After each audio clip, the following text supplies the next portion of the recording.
Hello everyone, Dex here.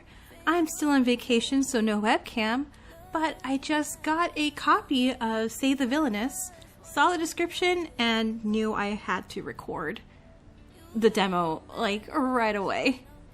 So, this game just seemed tailor-made for me. It's a investigative thing. We're apparently a villainess. We're terrible people, possibly. And of the love interests you can choose in the game, one of them probably is gonna, want to murder you. So it's like, sure, hope you don't pick the murderer. And one of the interests looks like Herb Cookie, and yeah.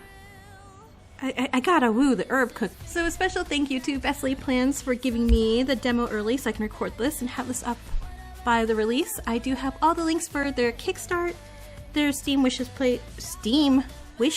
page, and everything in the description. So please, of course, if you can, play the demo yourself, wishlist it. Supporting indie games is always great for the community. Alright, so without any further ado, let's go ahead and get started. We're so pretty.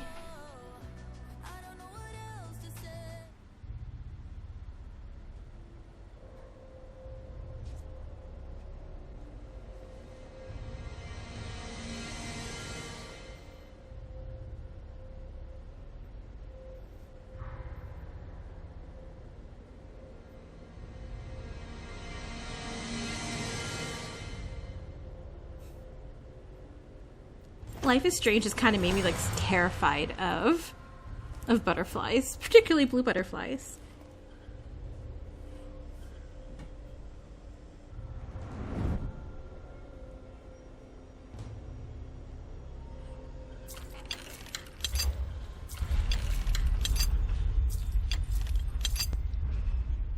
I'm really liking how storybook this is.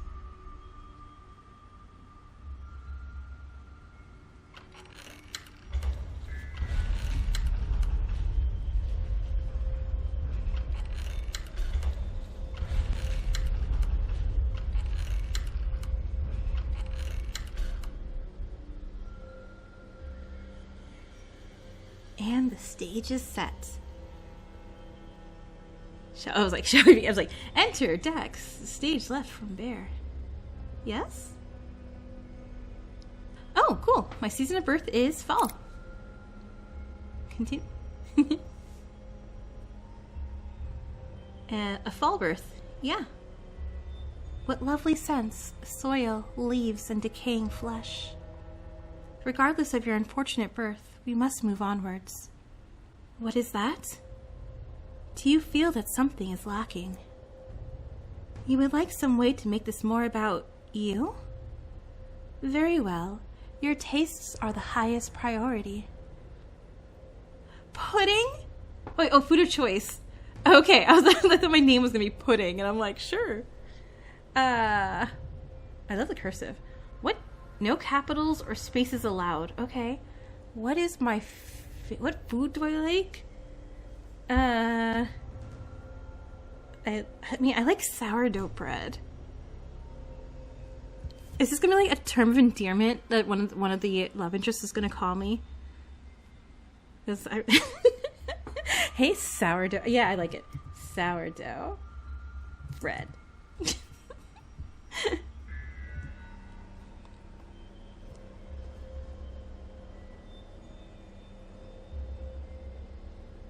Oh, did it read I typed the word bread in?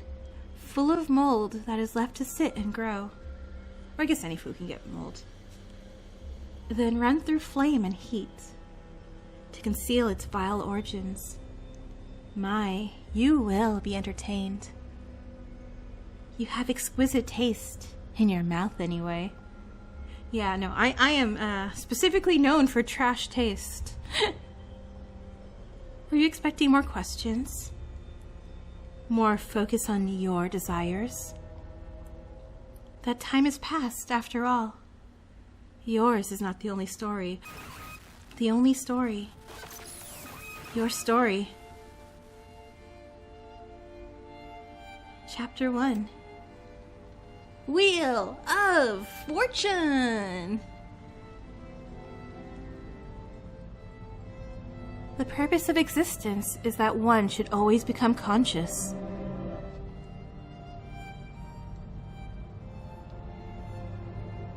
Oh, is my cursor on a Ouija board?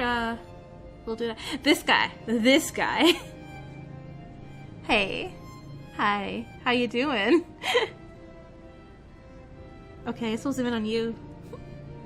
Emperor, okay. What would you wish the world to be shaped by? Oh, what do I like more? Collaboration or just... Oh, God, I have a timer! Collaboration. So you wish to work by consensus. Yeah, but majority vote! Majority vote! Get me! Take care which voices you value and which you ignore.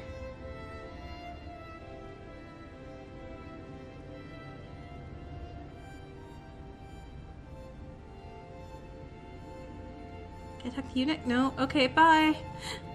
You're very pretty though, too. Hermit. What do you do when faced with a challenging problem? Go to bed. Follow the rules, create your own path. Oh god, a mix of this, honestly. Path, my own path. There are more ways to solve a problem if you have no restrictions. If you do not mind what other problems are created along the way. Also, I noticed this butterfly pin. And the butterfly in the beginning. Hey. Hi. Your eyes are very sparkly. Magician.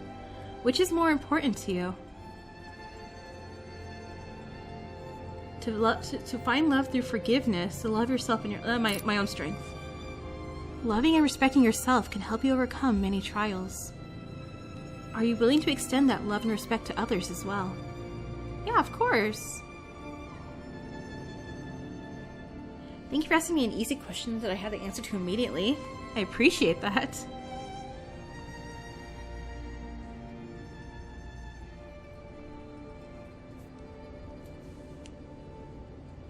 Save the Villainess. Which is me! I'm the Villainess.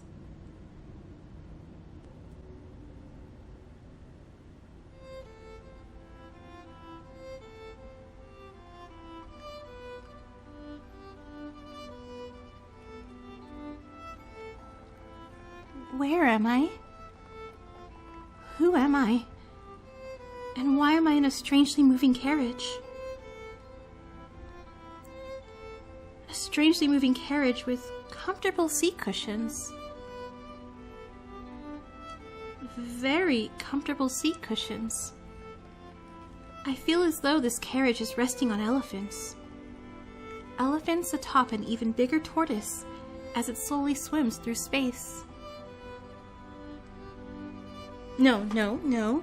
I will not be distracted. I am bleeding from the neck. Probably met a vampire. Why do I not remember anything? After all, while I know that I sleep soundly, this entire situation is very strange. Hold on. I do remember something. I know that I sleep soundly. Unfortunately, that is not exactly the most useful knowledge to remember. Perhaps I can recall something else if I think deeply. She is really pretty. Like, geez. It's gonna be easy for you to find love, huh? What else do I remember? I mean, not that, of course, that's all there is to find love, just... She's very pretty. What else do I remember? I know I can catch feet fish with my amazing dancing skills. Feet fish? Huh, okay. But this fact is not going to be very useful to me right now. I have more immediately important things I need to remember. For one, what kind of person was I?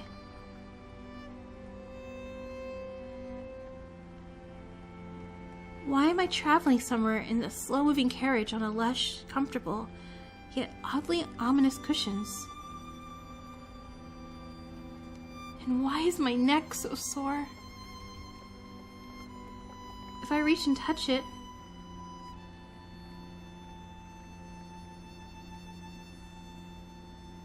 Yeah, we should really wrap this.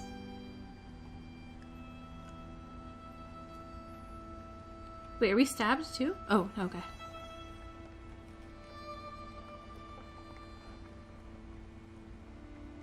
Well, now I have another question.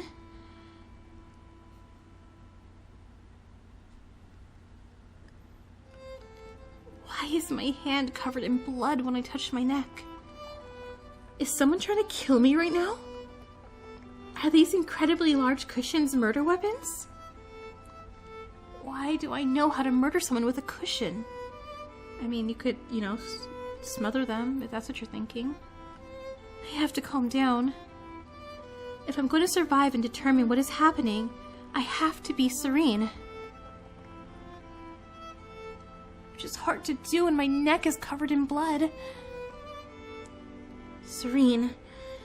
Think serene thoughts. Breathe in, breathe out. At least my head is still attached to my strangely sore neck.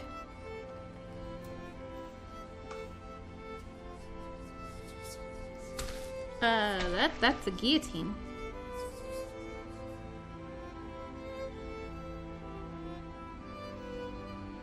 Because apparently, I know what it would be like to have my head not be attached to my neck. This is not helping my serenity. Serene? I am serene. I have a head. I have a neck. They are delightfully connected. I have to keep my head.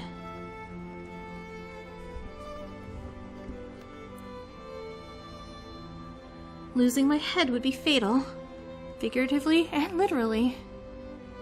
I am vulnerable, injured, and cannot remember anything remotely useful. I need to find some information that can help me. Even if this carriage is moving very strangely, something has to be making it move. I can hear the horses pulling it, and if horses are pulling it, someone must be guiding them.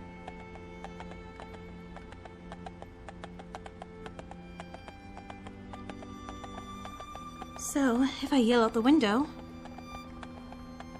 "Hello, help me!" That's odd. The window does not appear to open. Perhaps if I yell loudly, the driver will hear me. Hello! Hello! Sorry. Hello, Mr. Carriage Driver? Could you please tell me where we're going? He's not answering me. Well, if the driver is not doing his job properly, I suppose he would choose not to answer me. Hey, we stopped bleeding. We're fine. So, I have realized with my extensive memory of about 10 minutes, if you want to get something done, do it yourself. So what should I investigate first? Maybe looking outside would be helpful.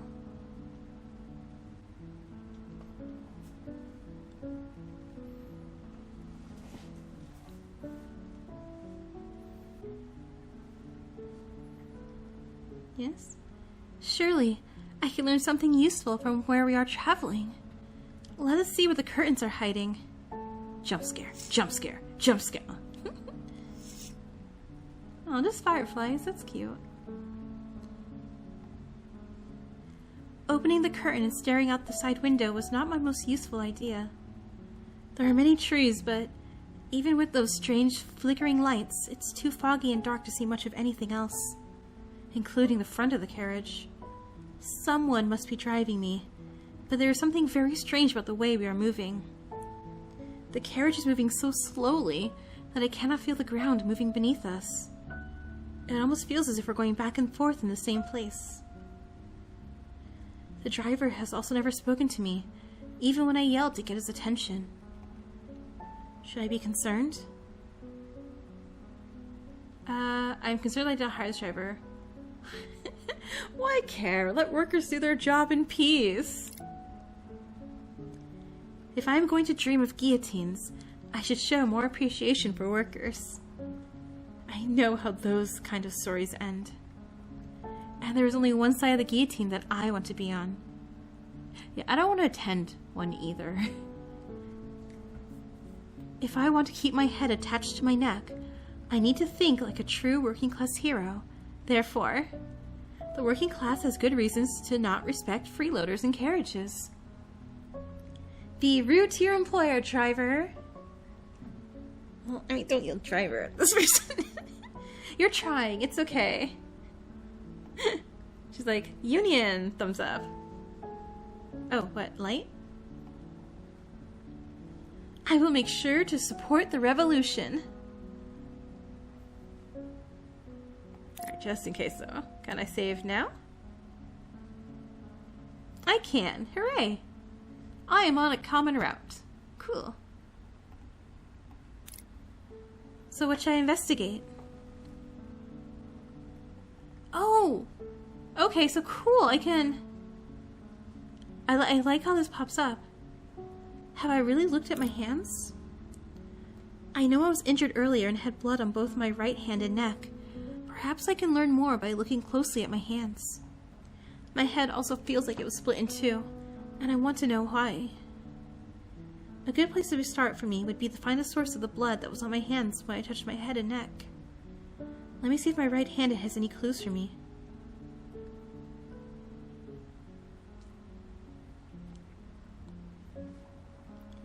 This does not make any sense. There was blood on my hand. I know there was.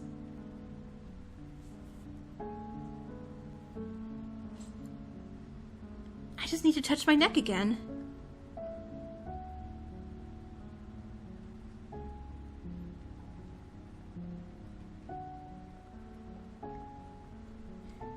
This is bizarre. Not only is the blood without a source, there no longer seems to be any blood at all. Also, and I know they told me like 4 seconds ago, this means that we're in a wonky, not quite time thing, right? When you see both the sun and moon like this? I cannot feel any injuries. I cannot even detect any bandages or stitches to stop the bleeding that I felt. Even the blood that was there earlier is gone now. My hand and neck are completely clean.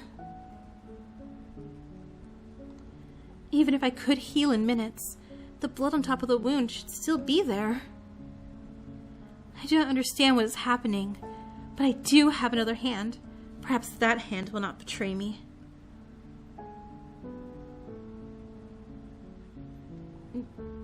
Yeah, we were slashed here, it looks like.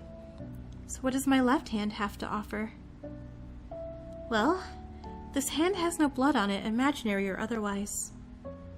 Oh, but tan line for a ring. So we were married, I guess. Because that's left hand ring finger, yeah. I have neither calluses nor scarring. I have also never dug dirt with these nails. These are the hands of someone who spent a lot of time using them for anything other than gesturing. I feel as if whoever I am, like crooking fingers at people. A finger crooking muscle is well developed. But why is there a faded circle around the bottom of my fourth finger? That's the wedding ring finger.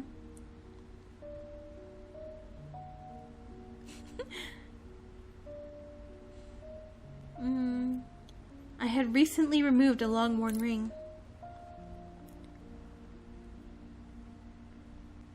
Why would I have a ring mark? Unless... Was I engaged? Married?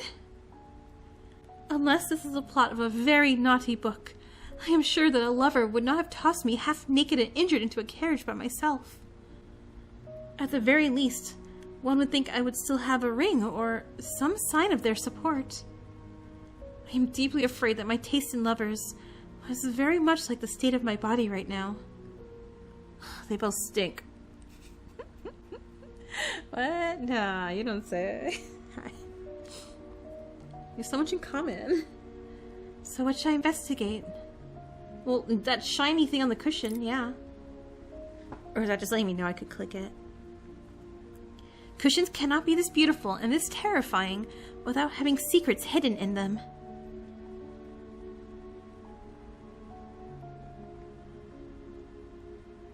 I will find everything you are hiding from me, even if I have to rip you apart by hand.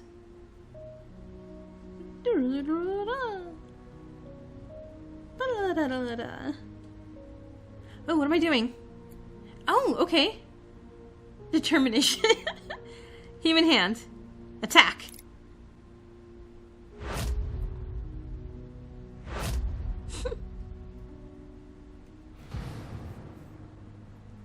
The cushions are unmoved.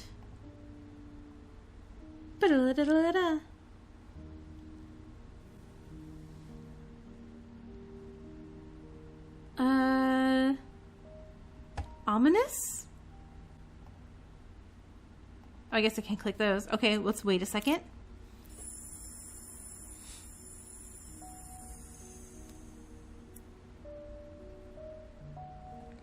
The cushions sparkle in the light.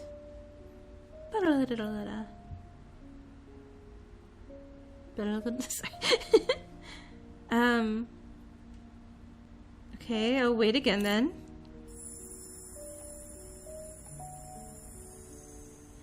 Oops, sorry, my bad. Ooh, more sparkles. They sparkle harder.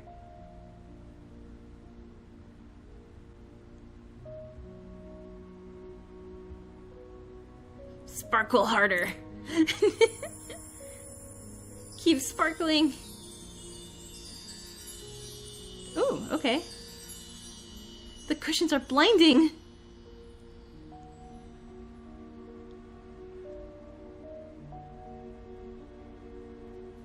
And then I died. Oh my god, I was kidding. No. Are you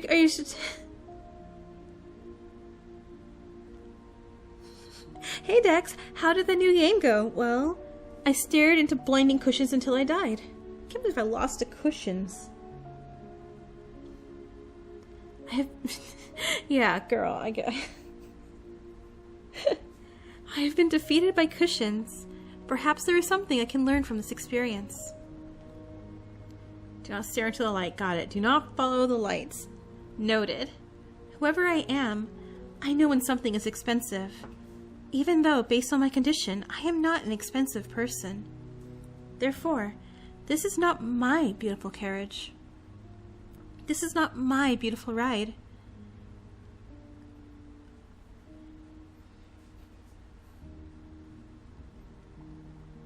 This carriage belongs to a wealthy owner. Someone I do not remember taking me to a place I do not know. Yet, why would the owner of this expensive carriage want to provide comfort to me?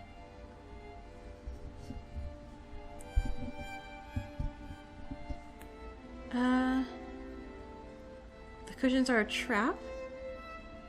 I am being taken from where I was harmed. Possibly. I mean, we were slashed and stabbed and junk. I was injured, ragged, and about one gust of wind from being blown away into the sky before getting on this carriage. I was not well enough to sneak onto this carriage, and I could not have gotten in here by accident. Another reason that I could not have sneaked into this carriage is that even though the driver does not seem to care about me, he must know I am here. I even called out to him. That means that someone has deliberately placed me in this carriage and on these cushions. So what should I investigate? Yeah, not the cushions anymore. We got body parts, pockets. Let's check our pockets. Well, I will definitely not be able to find anything in my pockets. Oh, we don't have any. No, our dress doesn't have pockets. Because I do not appear to have pockets. Geez, Dex, you're so dumb. Unfortunately, this dress is even more mysterious than the lack of pockets. Why is someone riding in a beautiful carriage wearing something like this? I mean, ripped apart still, it's still lovely. The biggest mystery is, how did I not become naked while trying to walk in this outfit?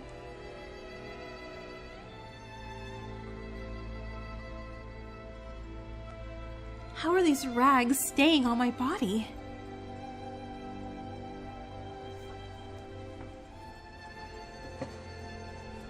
Still, I need to solve my immediate problem. Why am I riding in this fancy carriage while wearing this dissolving outfit? This dress looks like something that has survived numerous attempts to destroy it, and then was used to birth several puppies. Hungry puppies.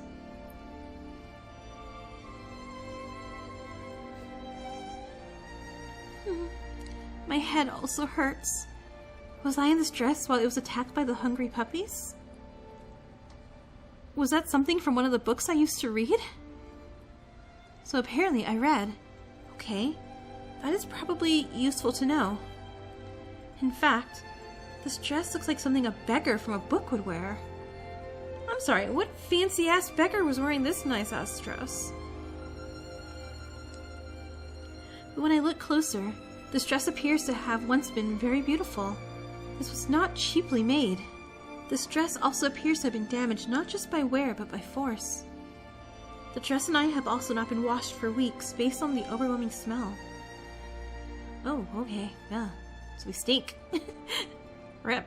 Let's not meet any of the love interests right now until we, like, dunk in the river or something. If I am in a fancy carriage, why could I not change out of this ragged dress? What happened to me? Options?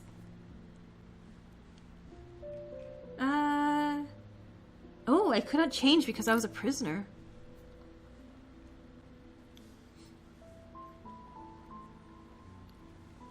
Based on the original quality of the dress, this was not made for someone who was poor. This dress was made for a wealthy woman. Why is it in such terrible condition? Was I being kept in a place where I cannot clean myself or change into something else? A place like a prison? I certainly feel tired and hurt enough to have been imprisoned. Hopefully, I'm not being moved from one prison to another. Even more importantly, I hope that wherever this carriage is going, they will allow me to wash myself and my dress. Although, I'm not sure either of us will survive water at this point. So what should I investigate? Well, all there's left is body parts now, right?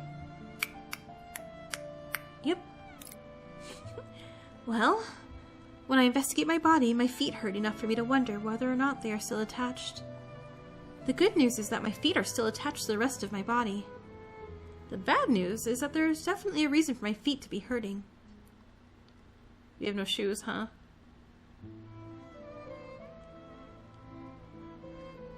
Nope, no shoes. I hate disrespecting the ominous cushions, but this is the only place with enough light to see my feet. Unfortunately, not only are my feet filthy, there are strange and consistent bruising around my ankles. The bruises hurt and seem to be recent based on the colors. Yep, you were shackled. Yeah, this carriage could be taken to a guillotine. How did I get a ring of bruises around my ankles?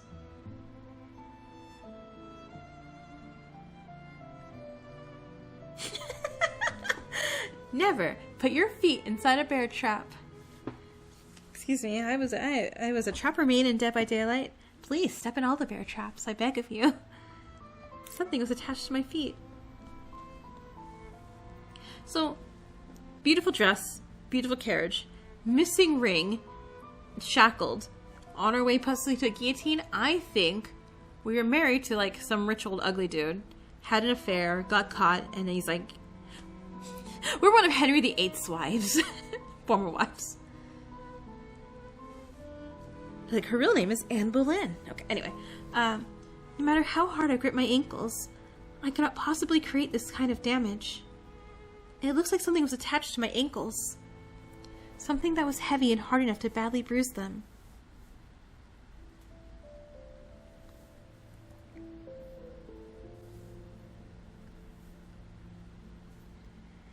Was I shackled? What happened to me? More importantly, how did someone with heavy shackles on their ankles manage to get out of those shackles? So what would be the one job I could have that would allow me to be in and out of shackles regularly? If I'm a failed magician, I'm going to be very angry. Well, it's magic.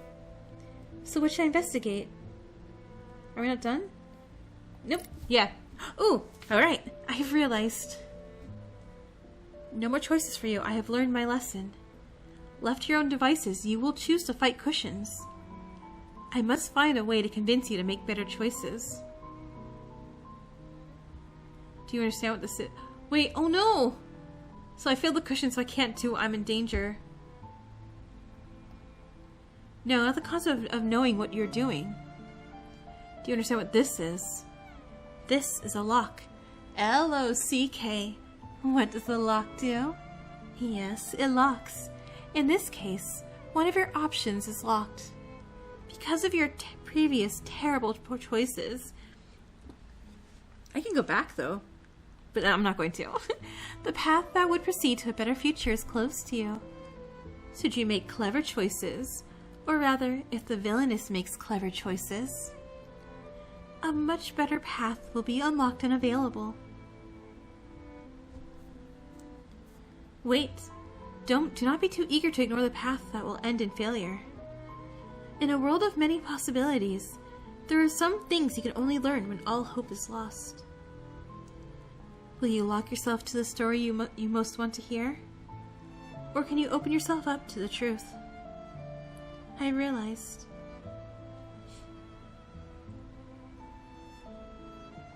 Oh, I can click it. Okay. Oh gosh. See, I was really happy going, I have no idea what's happening. La-di-la-di-la. But then they unlocked it for me and I'm like, oh no, wait. We should be a little shrewd. I don't know if there's like a personality thing, like, hey, if we make her more like me, she's gonna not be able to see danger later? It's like, face some truth, girly. While I might not remember my name, I certainly remember power. Unfortunately, I also know I currently have none. I was injured, imprisoned, lost a long-term engagement or marriage, and I'm currently traveling to an unknown location surrounded by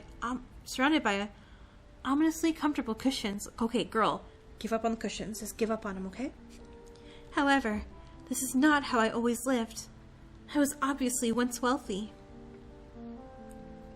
My clothes are only still attached to my body because they were made of fine, expensive material. How else could they survive both prison and hungry puppies? On the literal other hand, my poor fingers have obviously never faced a choice more serious than which servant to crook my pointed finger at before I wound up here. So how did I go from luxury to misery to this beautiful carriage? After using my investigative genius, I can safely say it is because I used to be someone with wealth and spectacular taste in lace. Yet, I was somehow imprisoned by powerful enemies, possibly because they were offended by my sense of style. However, someone with even more power, and a greater respect for lacework, rescued me out of the prison and placed me in their expensive carriage. This is information I can use to survive. Or at least, I could use this information if I was not trapped on a carriage ride to nowhere, with a driver who refuses to speak to me. I just need a moment to think.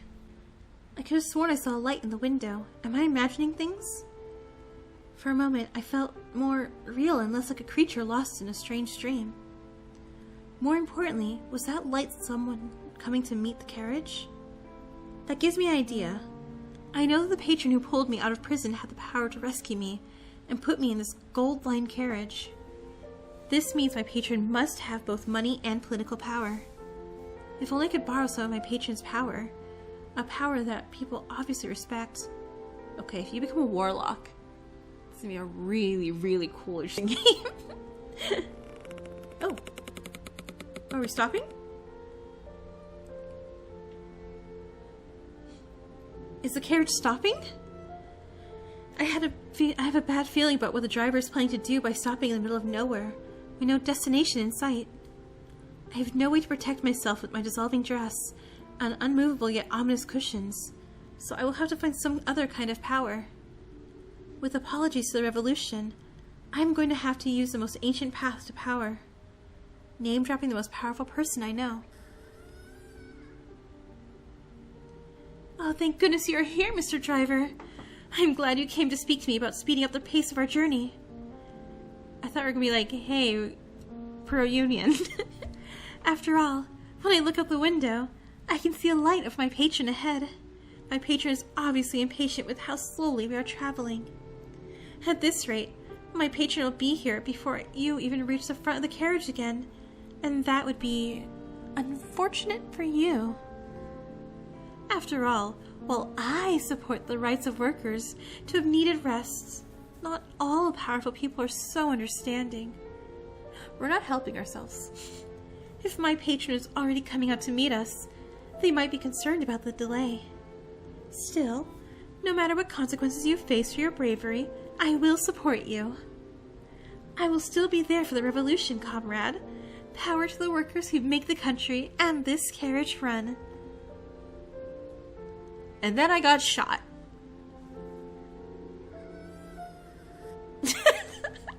He's like, no, not dealing with this.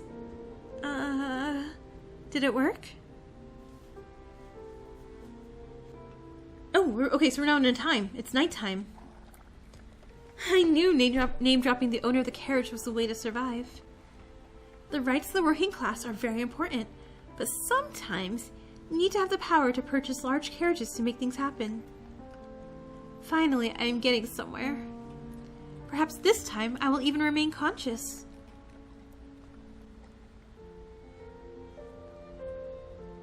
Purpose of existence once you become conscious.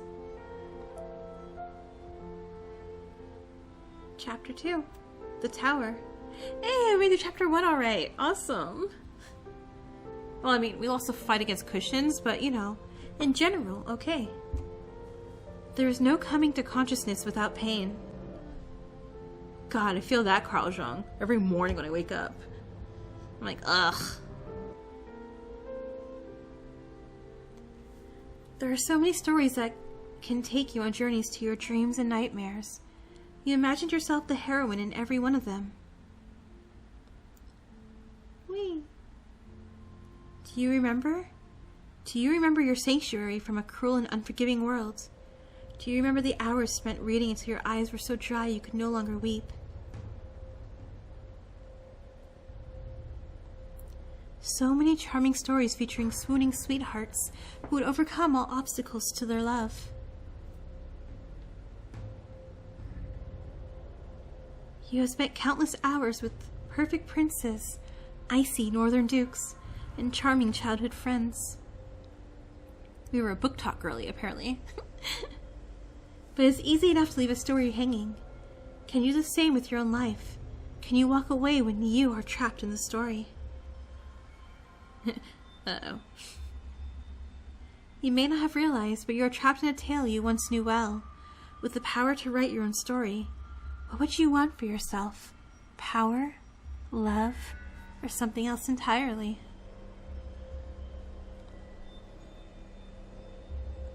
You are alone, and do not know who or what you can trust. Do you seek to keep that isolation, or will you take the risk to reach out?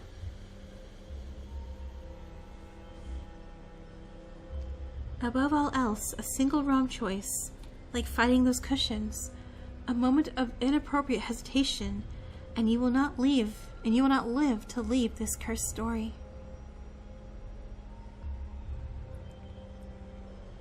If you protest that sweet stories should not have such danger, remember that not everyone in such tales can be loved by the creators. In the magic of storytelling, for the heroine to succeed, there must be something to succeed against. Is there a girl coming to take my herb cookie from me? Because no. I'm sorry, I will fight her. I was very Team Regina in Once Upon a Time. If there is a heroine, there must also be a villain or a villainess. However, the devil is in the details. All hope is not lost. Perhaps you can shine a light on what is wrong with this world.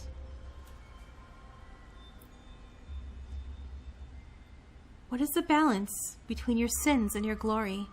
Trust your judgment, or be weighed as undeserving. Shall we remember the tale you have forgotten? Shall it end as it began? The story awaits.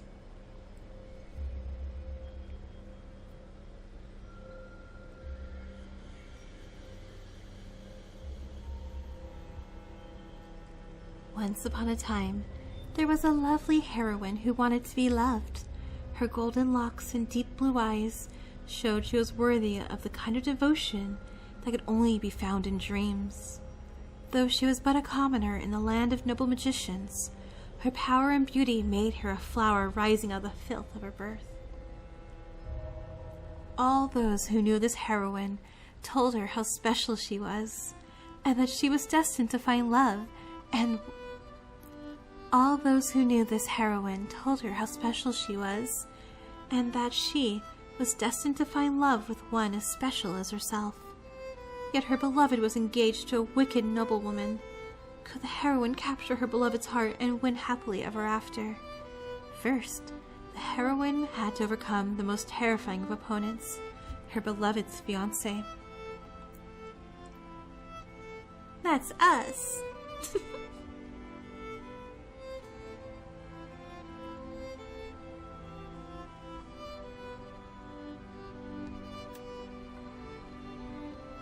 Do you feel as if you're getting nowhere? There are many stories, many truths in this world. This is the one you need to know now. Lady Jane Neville, who would have thought?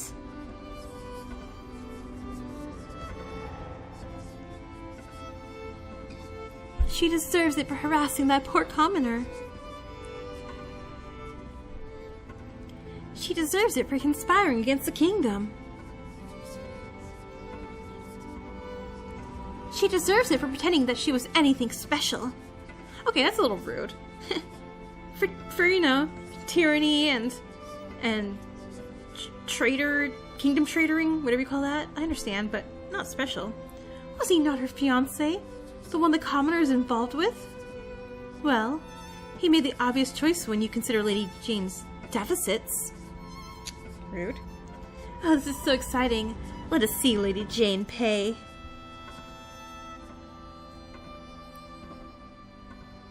Okay. So people don't like me.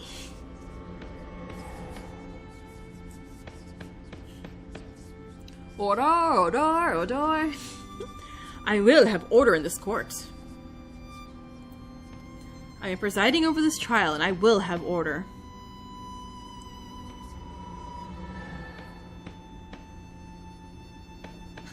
Hi. I am a woman of the people. Please. Do as you must, little judge. Lady Jane Neville, you stand accused of harassing a promising and productive citizen of the great kingdom of Carcosa. Do you believe yourself to be above the law? Do you understand the seriousness of your situation? You have no defenders. There are no supporters to speak for you, and your own fiancé has...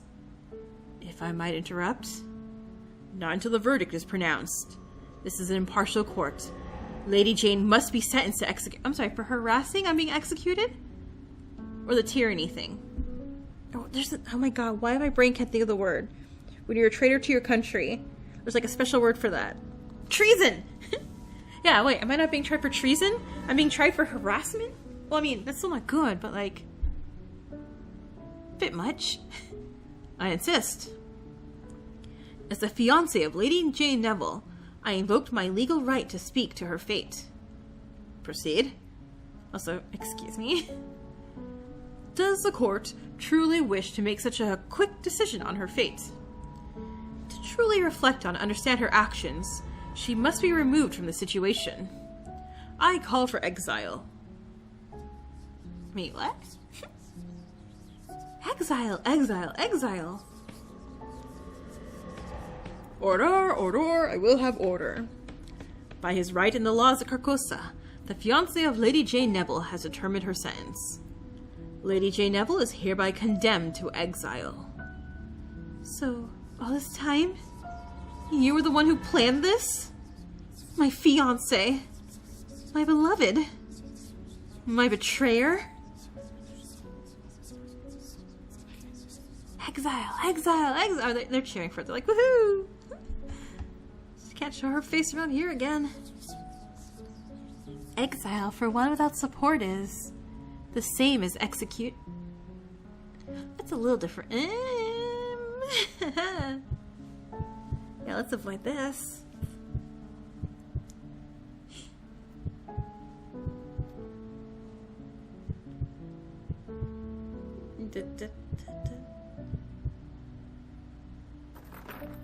So why am I dreaming of that if I got exiled? How attached are you to your head, my lady?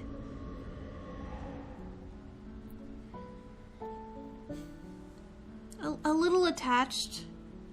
A smidge attached. What in the name of... Okay, girly. Jane. Leave him alone. What in the name of ominous cushions was that? I think I just barely survived a potential murder attempt from my silent carriage driver. Was that murder attempt connected to my dream? My dream that I became the villainess in a terrible romance novel that I do not remember reading?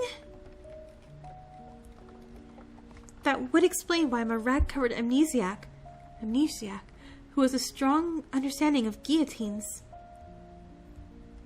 Obviously, a brilliant woman like me would normally play the role of the heroine, but someone must have decided that the villainess could use my investigative genius. This all means that I am currently trapped in the body of Lady Jane Neville, a woman whose name has evil written right into it. So if I want to survive, I must use my investigative genius to determine who wants to get rid of Lady Jane. The driver? Is everybody an answer? However, if that dream is true, then Lady Jane was mostly loathed by the heroine and Lady Jane's fiancé for being in the way of their romance. I call for an exile. Based on that dream, Lady Jane's fiancé obviously wanted her to die miserably in exile, only to have his plans foiled by a patron who broke Lady Jane out of prison. It does not take an investigative genius to see that Lady Jane's fiancé will want her dead if she somehow escaped exile. Who are these people? How could a high-ranking noblewoman like Lady Jane Neville be imprisoned for bullying in the first place? Who cares? The important thing is that I find a way to survive this bad romance. Preferably by smothering all of these people with cushions, once I remember who they are. I said like a villainess. Serene. I am serene. I am much smarter and better looking than any terrible writer of adulterous romances. I am now Lady Jane Neville, and I will stop any murderous fiancé with both subtlety and my knowledge of bad romance novels.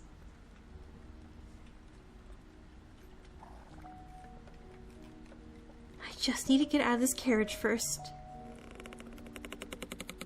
And we're stopping again. I did not mean that I want to leave that quickly. Frankly, I would be more eager to stop if I could actually tell where we are stopping. I assume this is not another workers' revolt. Surely the driver cannot behave that suspiciously a second time. Am I meant to leave here? I have so enjoyed our conversations, Mr. Driver. I will miss them wherever it is that I am going. I cannot stay in the carriage forever. Let us hope the night holds something of use.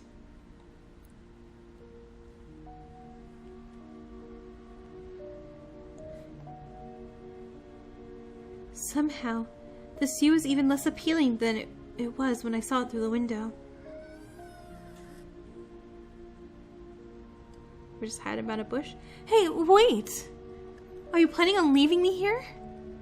Or wherever here is? What am I meant to do now?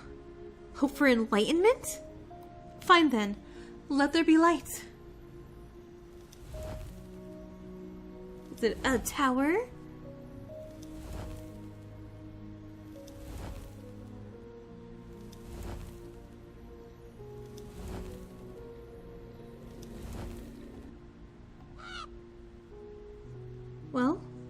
was not ominous at all. This place is not at all suspicious or murderous. What next? Will the dead now call for me? Hello. Come closer.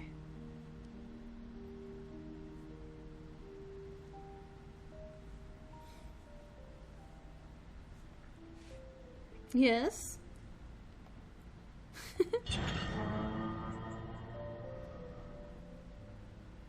Hello? Sorry, these are very perfectly drawn pants, and I appreciate clothing that is drawn correctly. As awkward as that sounds. Ooh, spinning. Yeah, why is that blinky? Am I supposed to investigate you? If I click you? Ah, that is much better. I have been waiting for you, Lady Jane Neville. They are also very pretty looking.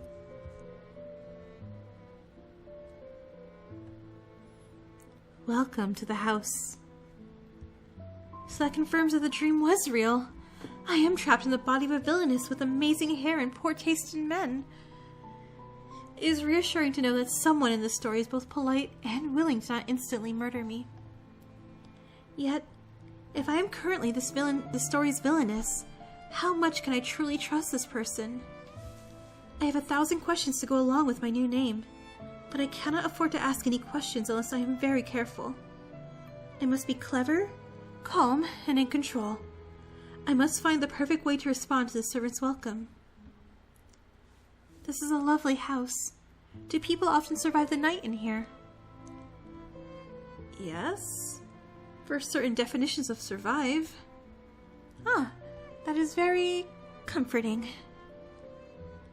If by comforting I mean afraid this is yet another person out to murder me for Lady Jane's past villainy, maybe I should see if I can subtly learn their identity. I assume we will be spending some time together. What should I call you that will make you not want to murder me? I am they who serves. Like he who was. Sorry. I assume you do not want me to call for they who serves when I'm trying to survive the night here. If you're unable to translate serve into a name, servant will serve both of us. Okay. Maybe clever is an impossible goal for me right now. So instead, I should say something that sounds like I'm a perfectly normal, non-villainous who knows how to not be suspicious. Don't be suspicious. Don't be suspicious.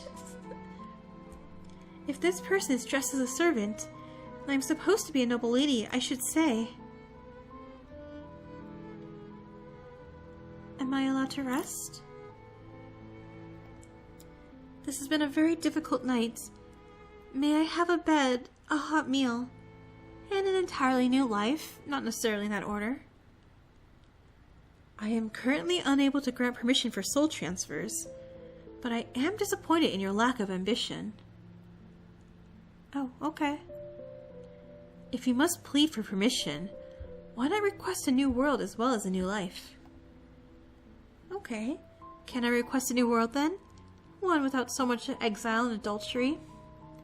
You can request whatever you wish. So, will I get a new world if I ask for it? No. Are you paid to be mysterious? Not at all. I freely provide that service. Okay. You're a little snarky. I like this. But herb cookie. Eyes are an herb cookie. I am unsure if you're just being mysterious or if you are trying to delay before we enter the manor. Time is a terrible thing to waste. Shall we proceed? Let us see this charming house. I hope that it and you will meet all my needs. There is both what you need and what you believe you need. The house and I will provide one of these things. Welcome, Lady Jane. May you find what you seek. After you. A hot bath, please.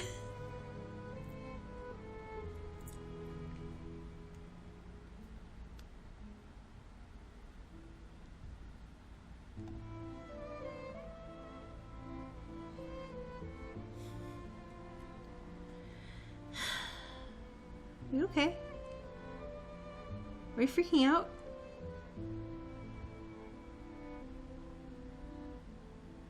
I think we're freaking out a little bit. Or are we sleeping?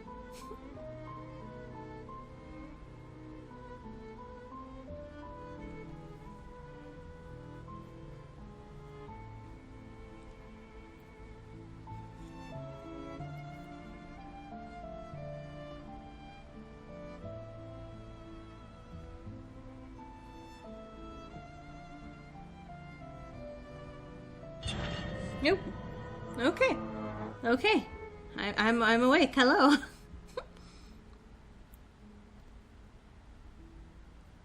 They're very fox-like. I'm like, hi. Oh, you startled me. People come and go so quickly around here. People come and go as they must. Whether it... Oh, I can look around? Whee. Whether it is fast or slow is a matter of perspective. Stop right there. Stop doing that. Have you noticed yet that your perspective is not the same?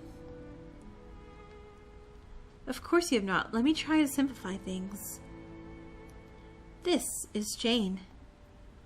See, Jane, run. If you move, Jane will move too. See, Jane, move. Okay, make the same joke as I do.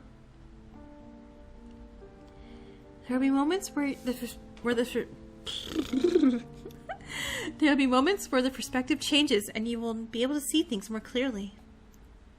Should you look around, you'll be able to discover things that might have been hidden or not. If there are voices blocking what you can see, you can H hide them from view while you explore. Noted. Pay attention, find what is hidden, but above all else, kiss herb cookie. I like that the game constantly used to remind me, it's like, hey, don't forget to save her. And I'm like, definitely worrying about saving her and not just smooching on people. Okay, so H to hide this. I mean, I don't see anything hidden down here.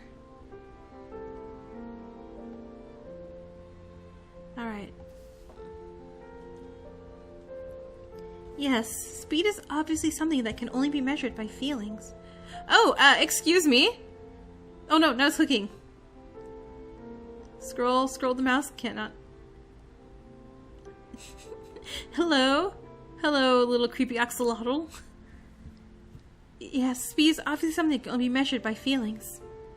Much like time. Obviously, I will not be speeding to my bedroom to rest if I cannot stop going around in circles, both literally and figuratively. So what can I say to move things forward? So this is the house. The house. As you can see, my lady, there are no other houses here. Therefore, this is the house. Certainly. Everything about the situation is perfectly logical. However...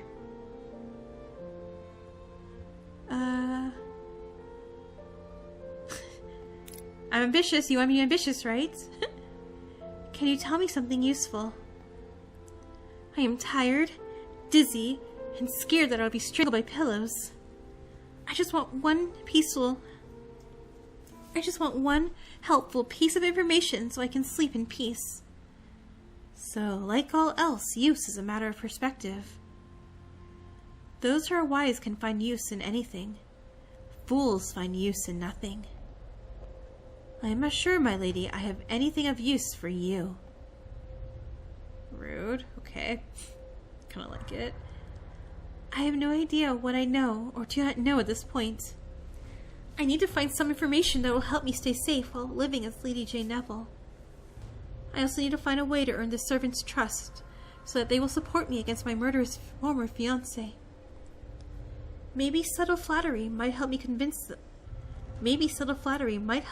them to support me. Well, this is a very lovely house that obviously does not always kill people under mysterious circumstances. Yes, I have said as much. I wish more people would appreciate the beauty of the hardwood. Well, I appreciate hardwood, I said in a smutty adult story. I could definitely look around and see how wonderful this house is. That is mostly a matter of timing, and time is always relative. For all that servant speaks of time being relative, I feel that it is running out for me. So what can I do to extend the clock and learn what I need in order to protect myself? Perhaps I will learn more if I subtly show servant I am trustworthy. Speaking of timing, you can tell me anything at any time, of course. I am very trustworthy. Ah, how wonderful that you are very trustworthy. In which case, the secret of the house, yes, is that we barely have the wainscoting under control. What? It is very difficult to tend to places beyond my reach. I am both ashamed and impressed that you have noticed my inability to serve. This is beyond my ability to respond to. Wait. Ignoring their obsession with the wainscoting, servant said we. Okay. Get it together, self. This is my chance to discover something useful. That is not the only thing I have noticed. Are there others in this house? I mean, other than you, myself, and the wainscoting. Very clever, my lady. The inhabitants of this house vary, but they will become clearer as you decide. So, there are other people in this house. I knew that light in the carriage window meant that someone was here. So does that mean my patron is here? Or is it someone else entirely? Is my former fiancé lurking in the wainscoting while preparing to murder me? Either way, I had better make sure servant is on my side, and not tempted by fiancés lurking in the wainscoting. Well, no one else here could possibly be as remarkable as you. Oh, my lady, in several hundred years your bones will grow flowers as lovely as your long decayed flesh. That is like the sweetest thing anyone's ever said to me. Thank you. On second thought, I hope I meet some of the other inhabitants soon. I hope that my honesty does not confuse you. I am not sure I ever stopped being confused. However, I do appreciate you answering my questions. Unfortunately, all the servants' answers raise even more questions. I have just realized that I have no memory of this person when I arrived at this house. I just knew that they were a servant and treated them accordingly. When they called me a lady, it felt natural to give them orders. I mean, the outfit does also scream, "Hello, I'm one hell of a butler." Yet, who was servant in the original novel? Was servant someone important to the tale, or just one of the unnamed background characters? Surely, even if I was Lady Jane and I couldn't remember her past, Lady Jane could be forgiven for not remembering the name of a single servant, no matter how familiar they are with me. Unless they were her childhood nanny, her very young-looking childhood nanny. So, on a completely unrelated note, how do you feel about babies? They eat almost as voraciously as rats at a corpse. Me, on my vacation babysitting. Yeah, they do. I no longer want to know servant was Lady Jane's childhood nanny. I appreciate your colorful descriptions. Do you know what else I would appreciate? The secret to controlling ominous cushions. No, well, yes, but I would like to get some sleep. Surely there must be some place in this house that is not covered in wainscoting. Well, surely there must be some place in this house that has a bed tucked in between the wainscoting. In that case, there is a room that might be of use to you. At this point, if it is full of neither wainscoting nor ominous cushions, I want you to lead me to it. I live to serve. Shall we indulge in your tastes now, my lady?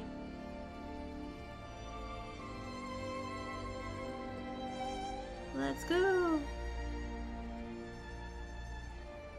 I am definitely ready for something to taste. Is it... Was that an innuendo, miss? Miss? Excuse me. Servant. Servant. Dearest servant. Move your head. I need... Wait, was that disappearing? That earring was moving. That earring is moving. Nearly there, my lady. For some definitions of nearly and there. It feels as there should be many more rooms on the side of the manor, and yet there is only one door. This does not match the windows I saw from the outside. Even the lights I saw from the outside did not match the lights inside. Then, once I came inside, those candles slowly lit up by themselves. However, at this point, I will be grateful if there is not a giant pit I must cross to reach a bed. Is this the bedroom where I will be staying? Again, I can move the thing. It makes when I do that, I'm like, what? What do I need to look for? Of course, unless you prefer the hallway. Pardon me?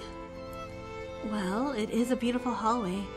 You're welcome to stay in it as long as you like. So long as you don't mind what comes out of the wallpaper when you close your eyes.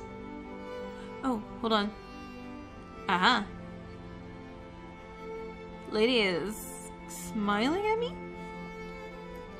Serene, I am thinking serene thoughts. I am one with the wind. Ah, serenity.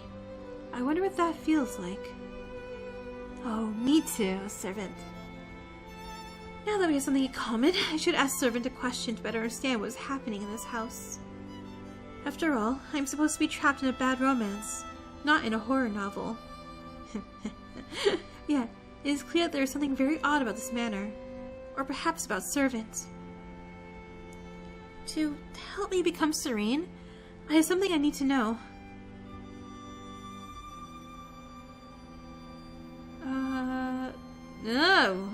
Okay,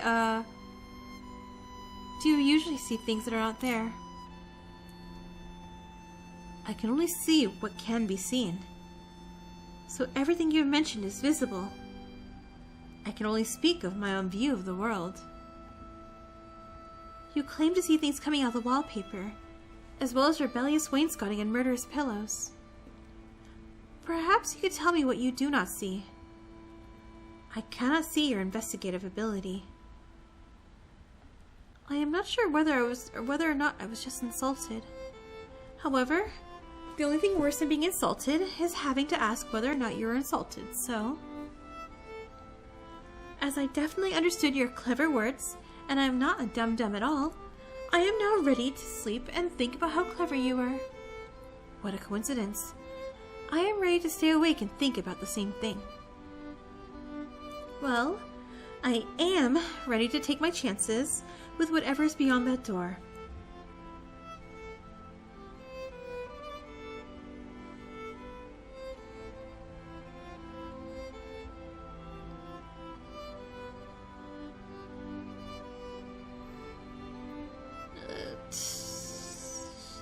I mean, this is nice.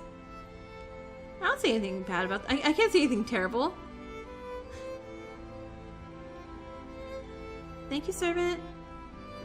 I mean, Fireplace is already lit, which is a little weird, but whatevs. So, the bed is placed against the wainscoting. Were the builders unable to stop creating wainscoting long enough to make space for somewhere to rest? Rest is temporary. Wainscoting is eternal. It seems like a design decision that will cause problems when wainscoting starts falling on people just trying to sleep. As I said, rest is temporary until it becomes eternal. Well, temporary or not, I need some rest, although I would like to bathe first. While my thick coat of dirt and bruises might match the decorating here, I do not wish to sleep in this charming outfit. And that is my stomach. It appears I'm another concern as well. Based on the noise of my stomach, I need to find some way to fill my hunger. A bath has been prepared and the food is available to consume while you wash. Still, while the bath is available, I will not be joining you. What? I cannot provide for all your appetites and needs. Excuse me? You are excused. Still, you will need to clean your body and thoughts on your own. Good evening, my lady. May you wake from your dreams. Okay, I really do like how Servant's very, very dark humor. Like, legit dark humor. It's funny. I am now afraid that if I blink, the room will disappear as Servant did. Oops. I must find the bath before this happens. At least the water is pleasant and doesn't seem to be ominous. Even if I can no longer see the blood, I am sure it was on my hand and neck. At least I'm able to be clean. Maybe? If only I could do as well for my stomach. Where did that food come from, and why is it being held by a piece of wainscoting? I'm too hungry to care. I will be very upset if I am murdered by a frighteningly shiny apple and a wine glass full of apple juice. But at least my stomach will stop making terrifying noises. Man, not saying she shouldn't trust it, since, you know, we're not that far in the demo, but it's an apple, girly. I don't trust Apple with anything right now.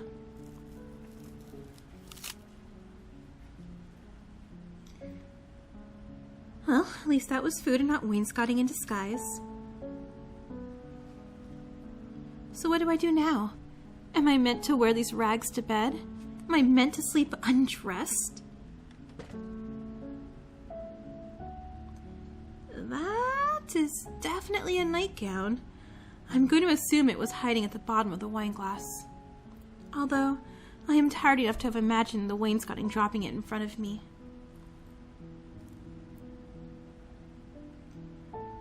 Alright, I am not too tired to realize that this nightgown fits me perfectly. This is concerning. Why is there someone who knows so much about me when I know nothing about them? Ugh, I still do not care. Those pillows look so comfortable that they can strangle me and I will die smiling. It's time to sleep.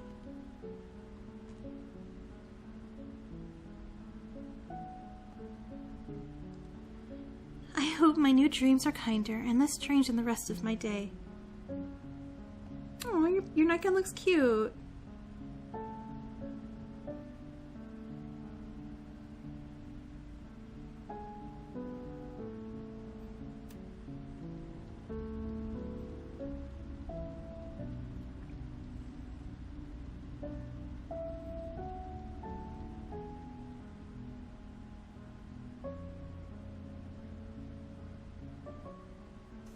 Oh, this is really pretty.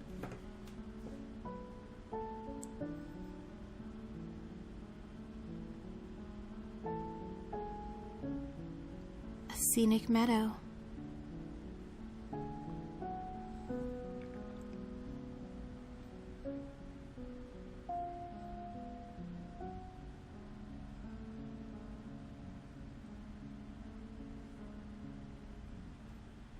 A stunning beach.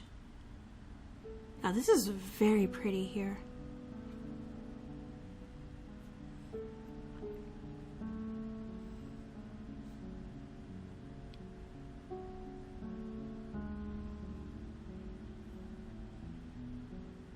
A magnificent forest. Oh, did I pick one? Where would you like to die? Not the beach, that's for sure. Meadow or forest? There's, oh, wait, don't I get to choose? Excuse me, storyteller. I would like to choose where I want to die, please.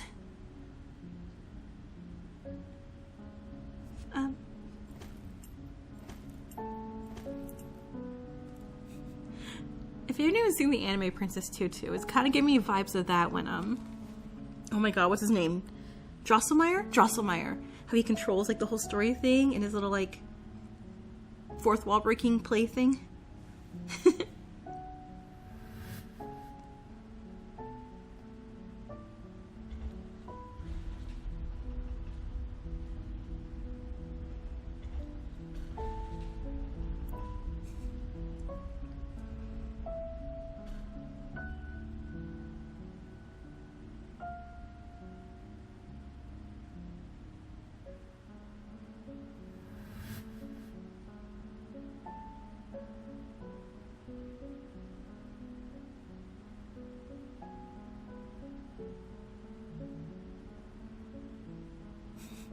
Alright, eyes open, girly.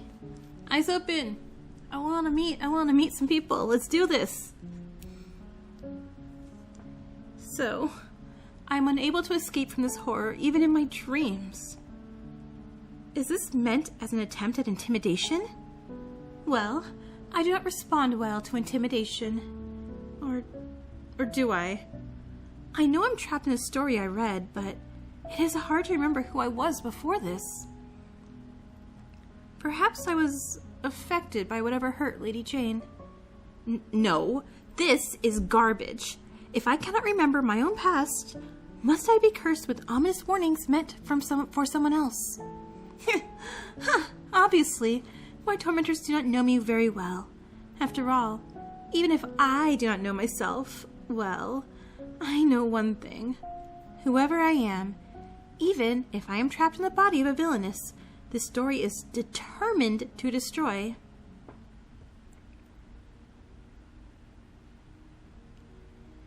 If you take away my arms, I will kick you. If you take away my legs, I will bite you. Take away my teeth, my gums will make you bleed. I will not be defeated. I will find a way to escape this mad world. Good morning, world, she says as she throws open the curtains. Here I come.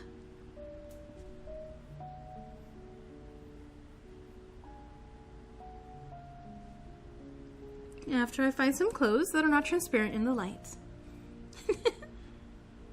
Alright, where should I go find clothing? I suppose I could go back to look in the dresser.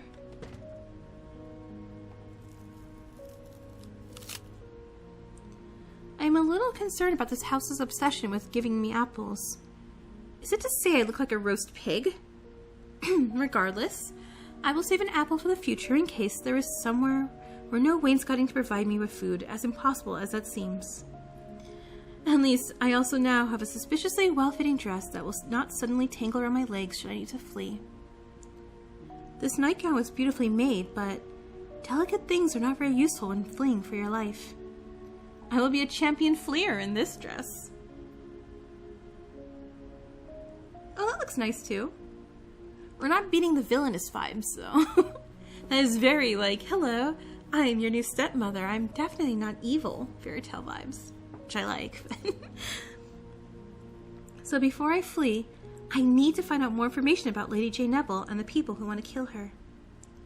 There is no point in fleeing the suspicious house if I just walk instantly into the arms of Jane Neville's former fiancé.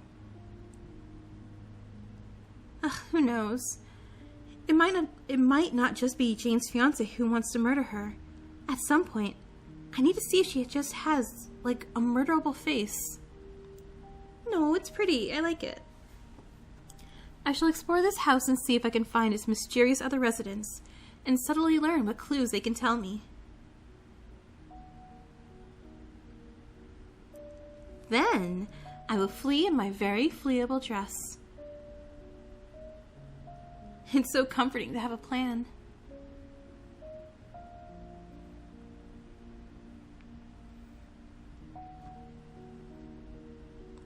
Step, step, step, step, walk.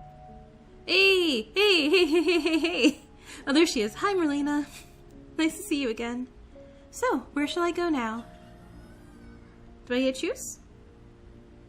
Let me choose. Okay. That was not at all unnerving. I assume the bedroom was glad to be rid of me. I can only hope that the rest of the house feels similarly. Also, I do see the 1001, and I do not know what that means yet. If so, I hope that I can quickly find the other inhabitants and get the information I need. What if she's the other love interest?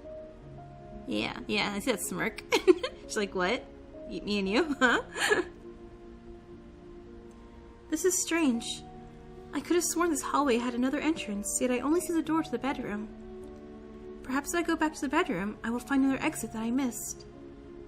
Dora's like, no, leave. This looks strange. What is going on here?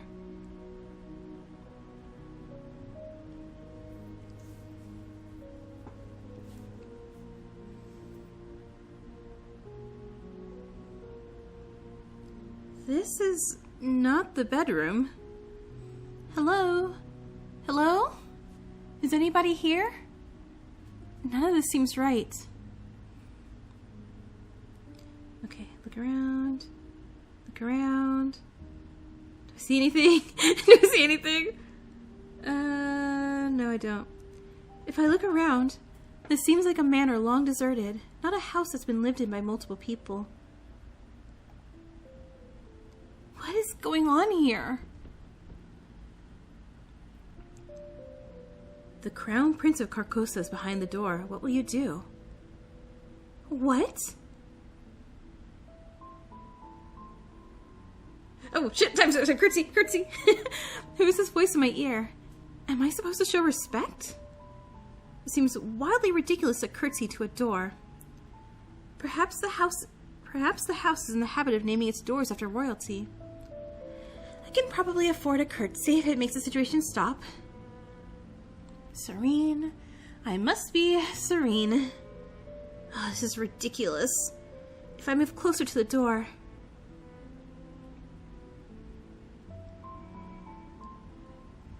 I can see nothing unusual. Nothing unusual for this house, at least. How could the Crown Prince of Carcosa possibly be on the other side of this door? There he is! He's very, giving, what's his face? Tamaki from Orin High School vibes. And it was like the whole blonde prince, like, you know, trope. Oh, where are we zooming? Where are we zooming? Where are we zooming? Up, up, up, up! Please, I need to respectfully look somewhere else, thank you. He is very pretty. Like, if he looked slightly meaner, I would totally ditch Herb Cookie for him. Not Prince. Jane. I do all the sparkles. Is that you? It's hard to see with all this light in my eyes. I recognize this man. This is Edmund Alpin. I hope you're doing well, Jane, despite the recent problems. The Crown Prince of Carcosa. It is fitting that I only remember the handsome prince from the terrible novel, and not anything useful. Such as whether or not he plans to smother me with the ominous cushions. He did not appear to be smuggling said cushions when I carefully looked him over for security reasons. Yeah. I'm not prepared for this. What do I do now? Run away.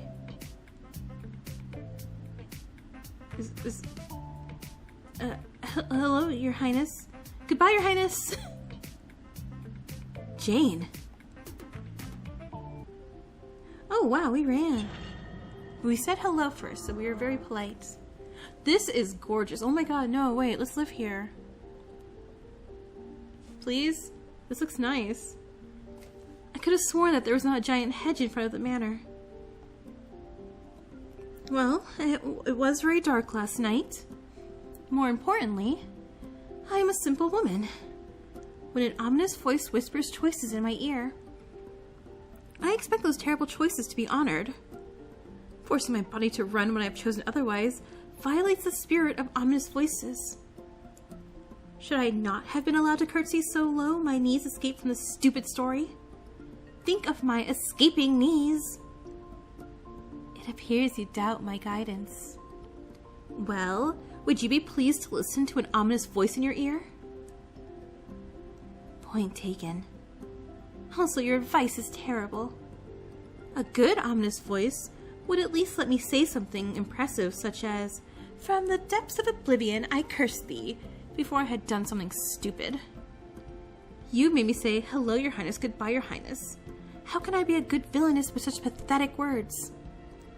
That is not even addressing my ridiculous run. So, you do not wish to run? I had no desire to run so far and hard with some other force controlling my body. Fine. The decisions are yours. You will realize the truth soon enough. And wish you had run even farther. Okay, next up is just, it's like Sashomaru from Inuyasha. You sound even more foolish now. And now he's getting closer. He's getting closer. Nobody could run any farther in skirts than I did. What is he doing? Do I not hear like his cane going clack, clack, clank, clink, clink in the back?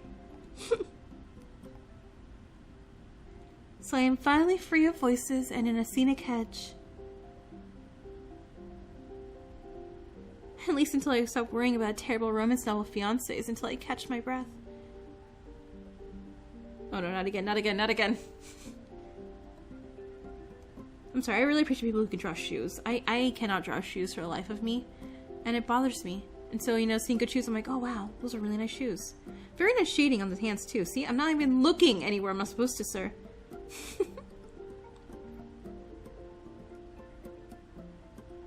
God, you're also very, very pretty. Hi. So, you did escape the hedge, Jane. Oh, who's this man and why is he covered in leaves? Oh wait, I know him too. This is Izel Kuze, Duke of the North. Sorry if that's how you say your name. I apologize. Duke of the North? Romance novels are terrible at naming people, places. Also, apparently, the only thing I remember from reading novels is the descriptions of attractive men. That seems fair.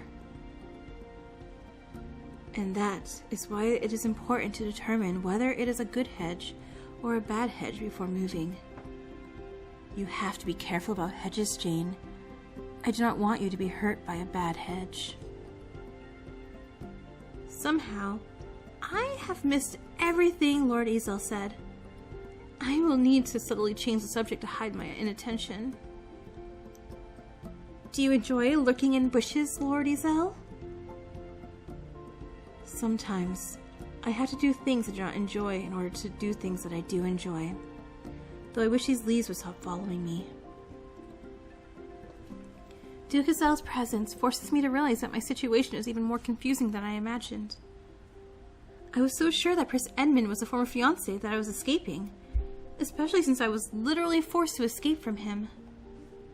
However, a Duke of the North who sneaks around in bushes is both suspicious and a good candidate for being a bad romance novel's male lead.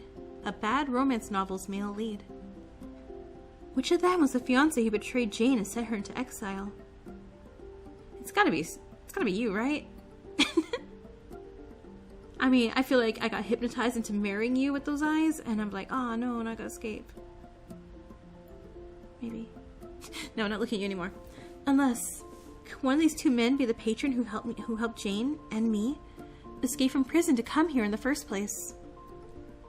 Who is who? Is Prince Edmund a sparkly yet murderous fiancé? Or an equally sparkly and yet helpful patron? Is Lord Isekai a suspicious hedgeman? Well, yes, but is Lord Isekai also a former fiancé? Could he be my patron? How can I tell? Are you hurt, Jane? Did the bushes ambush you?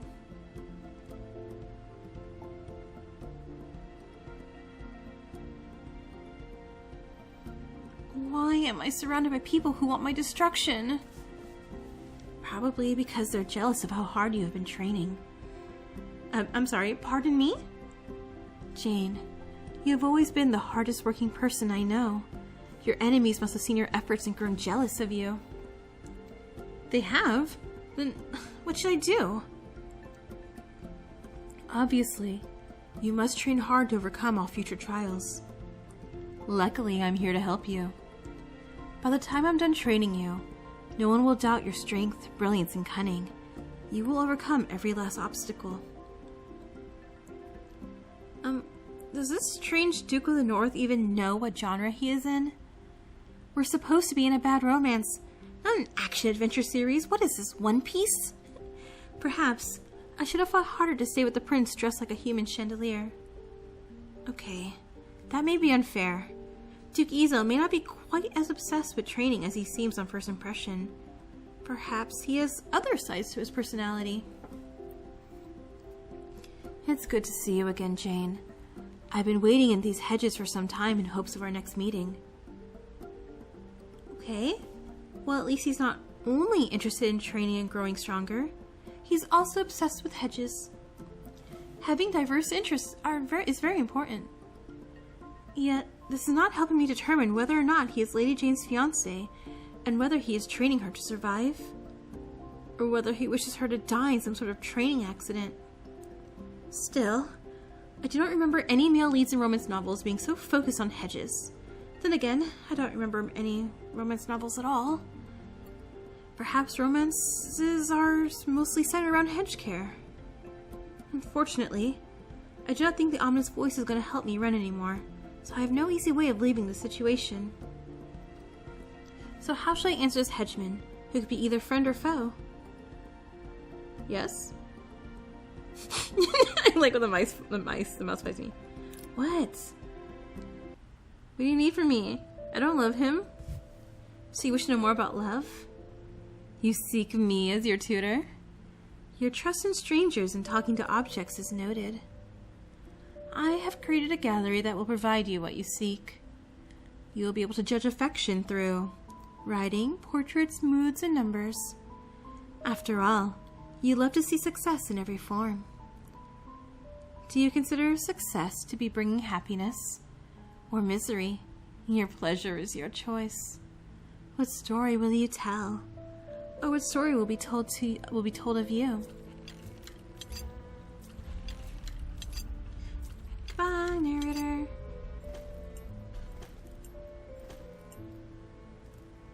Ah, cool. Perfectly neutral. You are not happy with the state of this gallery. You wish for more options. Perhaps you need some further explanation. This is Duke Isekai. Never mind. Why bother showing the entire man when you only care about is the face? Wow, just judge me for pointing out what a nice face he has earlier. I know what you value, and here is where you can discover the effects of your choices. In this very special gallery, those who are capable of receiving love will show you how they feel about the actions of Jane Neville. For instance, how do you think Duke Isekai feels right now about Jane's actions? Nonplussed. Of course, Jane has not taken any actions yet. This is why this answer should be very easy. Neutral. Duke Isekai feels neutral about Jane's non-existent actions towards him. Fine. Why don't we see what happens if Jane performs an action that makes Duke feel even happier?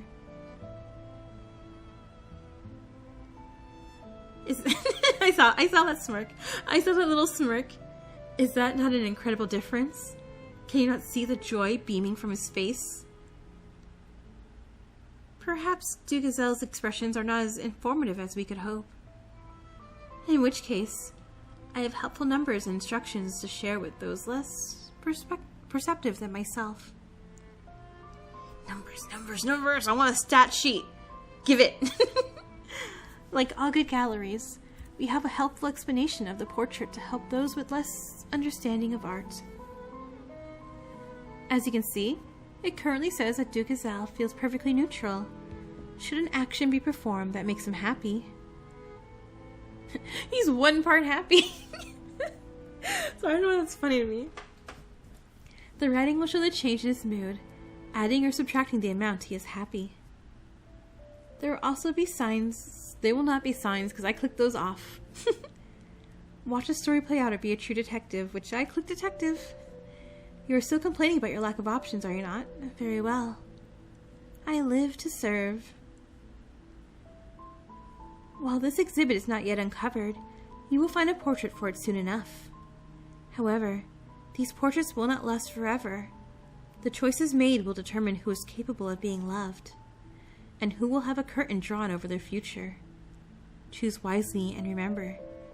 So I can't string along all of them. Got it. So how should I answer this hedgeman, who could either be friend or foe? Do you plan to prick me? Put another way, do you often prick women when you are training them? Jane, please. It is inappropriate to discuss such a topic with a lady. Well, If you're going to talk about how I am surrounded by enemies and need to be trained to defend myself, should I not be able to discuss the topic of how you plan to train me? That seems fair, but it is still improper to discuss pricking before marriage. Oh. Dude, bro, man, what the heck? Why? Do I not need to learn how to prick others in order to fend off my enemies? Whoa, wait, what? Bro, wait, what? In AO3 terms, what rating is this? M for mature, E for more. No, when I spoke of training you, I was speaking of a different topic. Eh?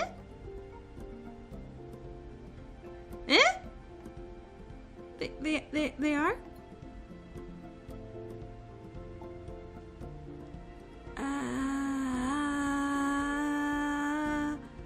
Hey, Lady Jane, let's run. Let's run from him. Let's run now. Let's get away from him. Shoot. Yep. Nope. He has a list. He has a list, Lady Jane. He had a list, Lady Jane.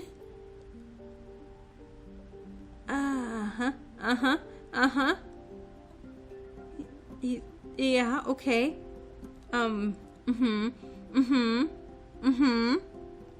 The innuendo is very high here. I knew I had my list somewhere in these sleeves.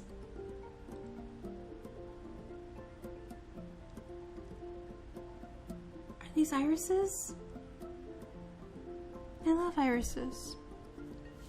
Go to Jane's manor, find Jane, solve problems. Oh, he's simple too. As you can see, there's only one step left. Excuse me, Ducazelle? I am morbidly curious about what the solve problems part of this list means.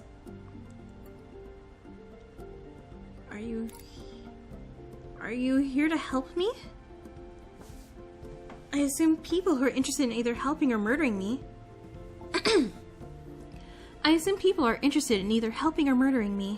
So, which of those two options does your plan include? My plan is very simple, like I am. I am here to follow the list. I do not see the word help on the list. So that means you're here for murder.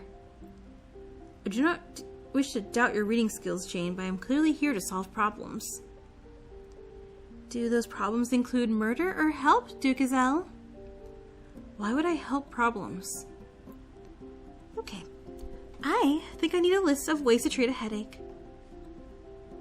Well, if you need help, I'm very good at making lists. You're not. Where's Herb Cookie? I'll take Prince even. I don't trust him. He's either very simple or very murdery. I think it is important that my list be made accurate while you work on yours. Let's officially add you to the list. Don't you dare do Lady Jane. Don't you dare do it. 3A, Jane.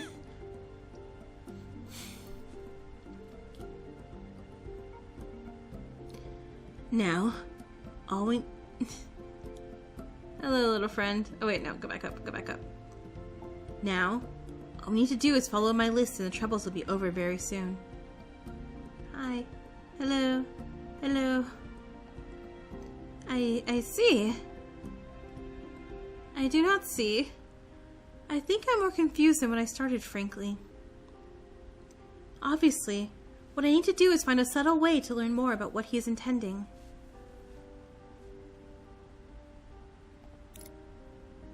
Your list is incomplete. While solving problems is an excellent step, what comes before solving problems? Or during solving problems? Or after solving problems? Well, before I started solving problems, I found you. Now I solve problems. There are no steps beyond solving problems. That is the end of the plan. Do you not want to write a longer step for solving problems? If there is a problem, you solve it, then you are finished. Unless? Are you suggesting we create more problems so I can solve those as well? Huh? I appreciate your suggestion, but we are very busy, Lady Jane. That is far too much work to do. If you were confused by my very complex plans, I hope that you now understand them. I went to your manor. I found you. Now problems. It is a little more challenging to have you on the list as well, but I will find a way to make it work.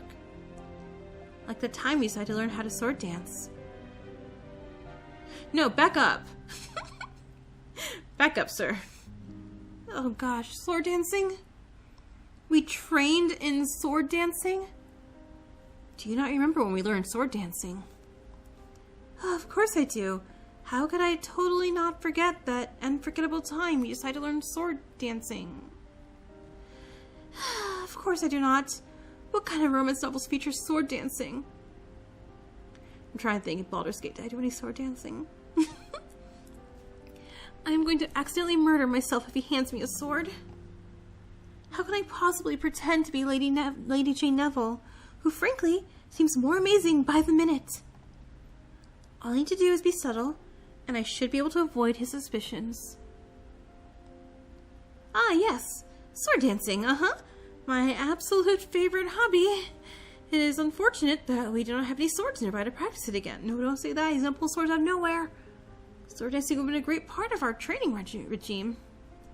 However, I am sure we can cope with this disappointment bravely. Very bravely. Extremely bravely, one would say. With graceful bravery, almost to the height of the house's wainscoting. You like sword dancing, Jane?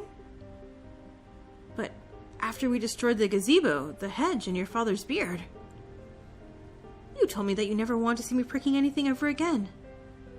Then you added no swords either. But if you like swords... Swords. Just say swords. Sword dancing. Well, let's make sure he never has finished solving problems.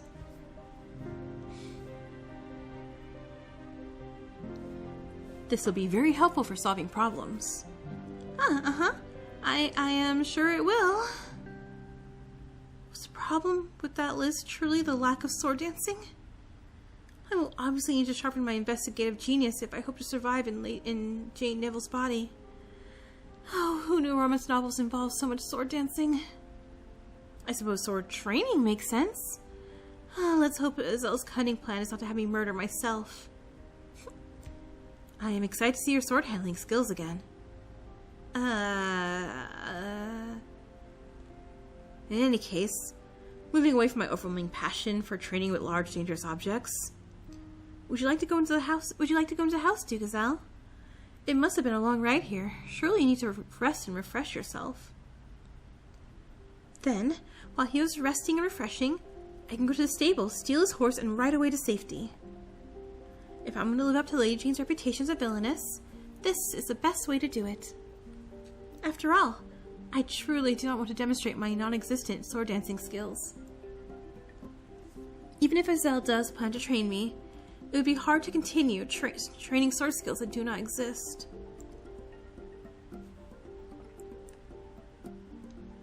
I understand. When I want something, I think everyone else wants that same thing too. If you're hungry, Jane, I will go make sure that food is prepared for you. We always work up quite an appetite together. I will brave the hedge for you, Jane. I will make sure I can feed your appetite. We're talking food, sir, right? I feel a little sorry for Duke Azel. No, Azel. He calls me Jane. He is very earnest and obviously not as subtle as I am. I wonder if his angelic face and sweet words hide something more sinister. Perhaps it's time to think things over. So far, I have seen 2 men in this estate. It makes sense that one of them would be Jane's fiancé and the other her patron. So is the very relatable and very normal Azel Jane's helpful patron, or is he her cruel fiancé? How can I possibly tell? Especially without letting these men know that I do not remember Lady Jane's past. How can I tell without letting them know I'm not Lady Jane? What will these men do if they realize I'm not Lady Jane? I think I need to find a horse to steal. To the stables! Okay, Where are the stables? I think it's straight across. Were the stables always at the end of this pathway? Ugh, never mind. If life makes it easier to steal a horse, you do not have to ask questions. Okay, Ben. I mean, childhood friend as a stable horse boy makes sense, right? He's listed as childhood friend. That wheel looks suspicious.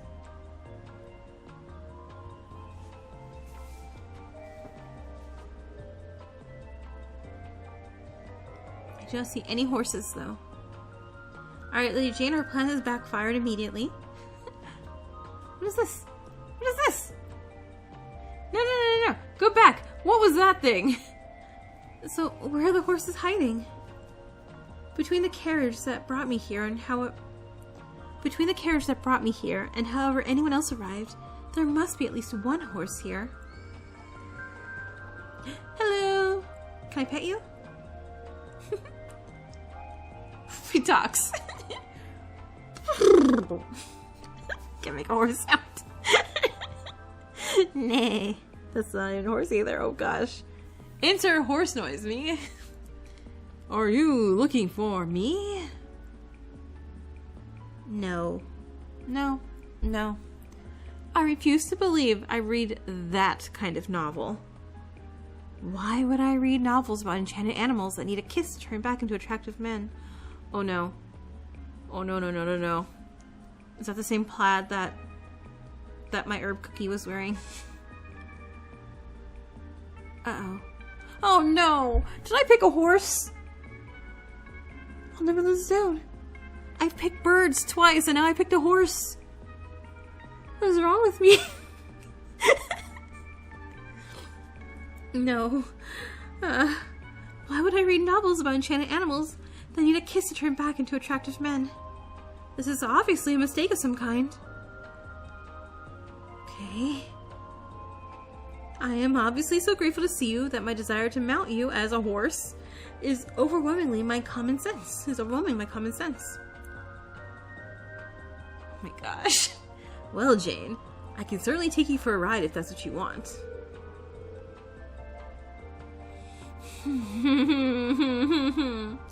Surely, I did not have such bad taste in my past. Who actually wishes to kiss a horse to get a worthy man?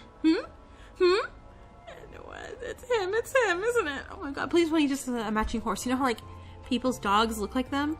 You know, I never look like any of my dogs. But like that's a joke, common thing, right? He has a horse that looks like him, and then talks. It's so funny. Ha ha ha. He's behind the horse talking. That's it. I am not sure I qualify as a stallion, but I will take the compliment. Why on earth would I ride a stallion? I thought you were a gelding. Jane, maybe you should look just slightly farther over. Thank goodness. Thank you. Thank you, universe. Thank you. I was so scared. I was not willing to kiss a horse. I'll kiss a bird, but I won't kiss a horse.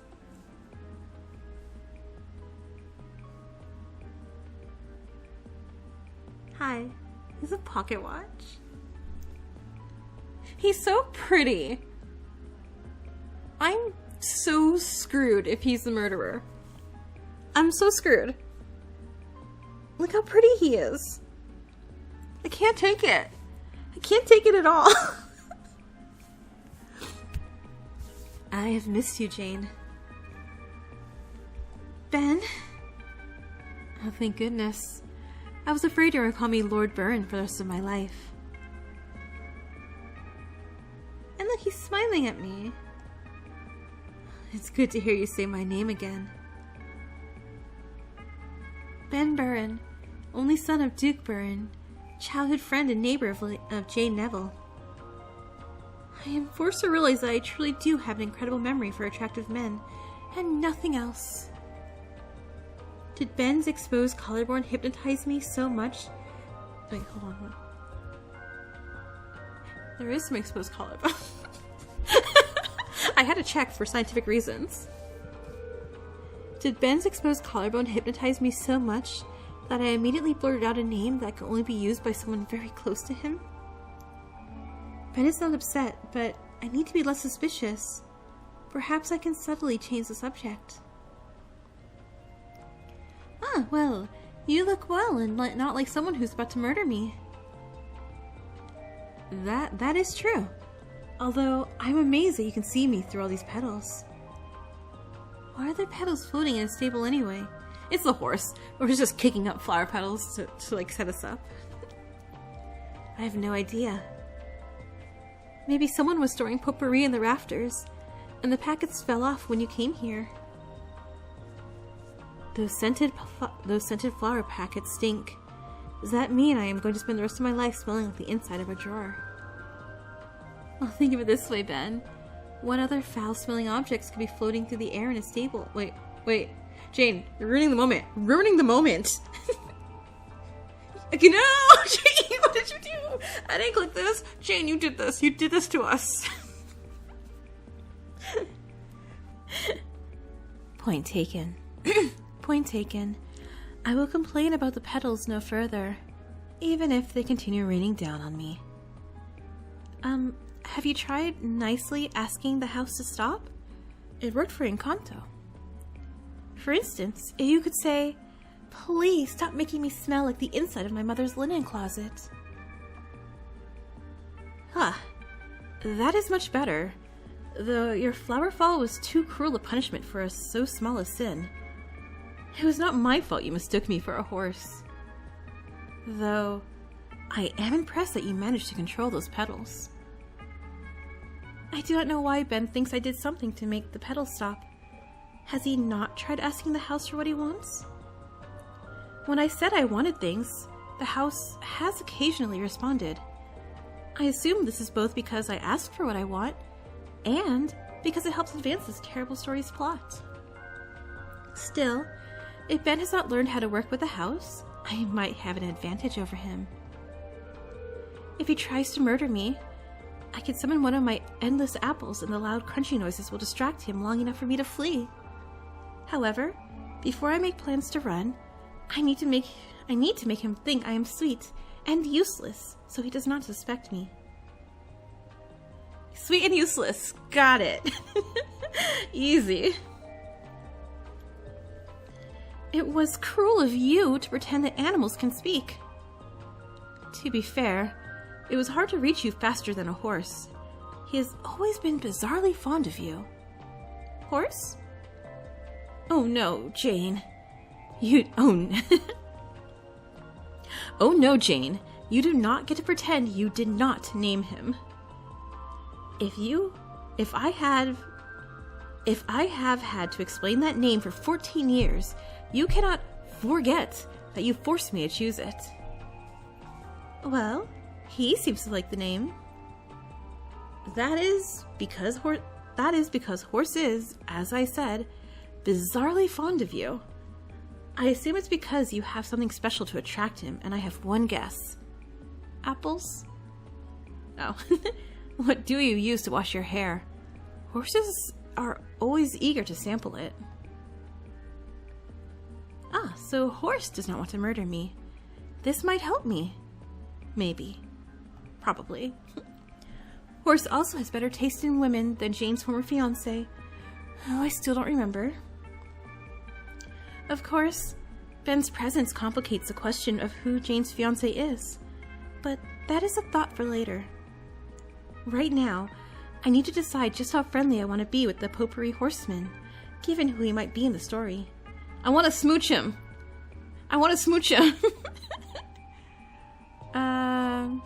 Should I not have soaked my hair in oats? I'm funny, Ben, I'm funny, I swear. Your commitment to beauty standards and animal care is what I most admire about you. Thank you. Oh. Although, I suspect that your hair could attract more than Horse. Truly, attracting Horse was an accident. Really, I have been trying to lure squirrels to do my bidding. He's dumbfounded. He's like, wait, is she dumb? What the hell? Oh my god, wait, what? Why on earth would I want to lure squirrels to do my bidding? Oh no! Oh no! No! No! He's like, oh, she dumb. Squirrels are nasty, terrifying creatures who will kill you with a blank look in their beady little eyes. Oh, was I engaged to a squirrel then? Ben? I see. You plan to use bloodthirsty squirrels against your enemies. By the blood, the way your mind works make me dizzy with amazement at my brilliance? Yeah, among other things. Ignoring your brilliance, if you are still worried about attracting horse, you need not be concerned. Your hair is lovely, with or without an additional scent. Almost as lovely as it is to see you again. You're so... I am so... What? Have you lost your voice? Are the words you are thinking too disturbing to share? Of course not. It's just that Horse missed you. Oh, would Horse be flattered to know that I missed him too? I will have to thank him personally. ... Wait, where is Horse? I could have sworn he was right beside me. Oh, he is very clever. Horse managed to find himself an open stall with food where he can still stare lovingly at you. I could have sworn that stall had bars in front of it. Surely Horse is not capable of removing bolted planks with his teeth. I need to pay more attention to my surroundings. Oh, was I supposed to be looking? No, Horse is right there. I obviously am imagining things when I need to remember what I see. As it is, I need to be polite, but distant, with Ben until I remember more. Well, that's gonna be difficult. It is more important that I do not say anything that could be misinterpreted as cruel or cold. Okay, well, bidding generally falls under evil. Just staying, Jane. Let's try to say bidding. I hope your heavy weight did not inconvenience poor Horse, since you rode him all the way here. Okay. Okay, Jane. Back up. What? We said sweet and polite. I mean, I think it's sweet sarcasm between friends, but like, sweet and polite, Jane. Sweet and polite. Oh, trust me, Jane. I did not inconvenience Horse in the least. Horse is very fond of my weight. Are you also fond of my inconvenient weight? Huh? Is this a threat? Is Ben threatening to squash me with his bulk? Or aim other parts of his body at me? Those collarbones qualify as dangerous weapons, and those bare forearms are also alarming. Look at how muscular and powerful they are. Surely there is some way to defeat Ben's cunning plan to overwhelm me with his body. Oh wait, do we continue with the sarcasm, or... No, I think clown is too much. I think it's a smidge too much into the sarcasm route. You have no idea how much I've missed you. Obviously, I am not just saying this to hide my unhappiness at the situation. I truly missed you desperately. Have you hurt yourself somehow, Jane? Only that I've been blinded by your dazzling smile. I am getting slightly afraid here, Jane.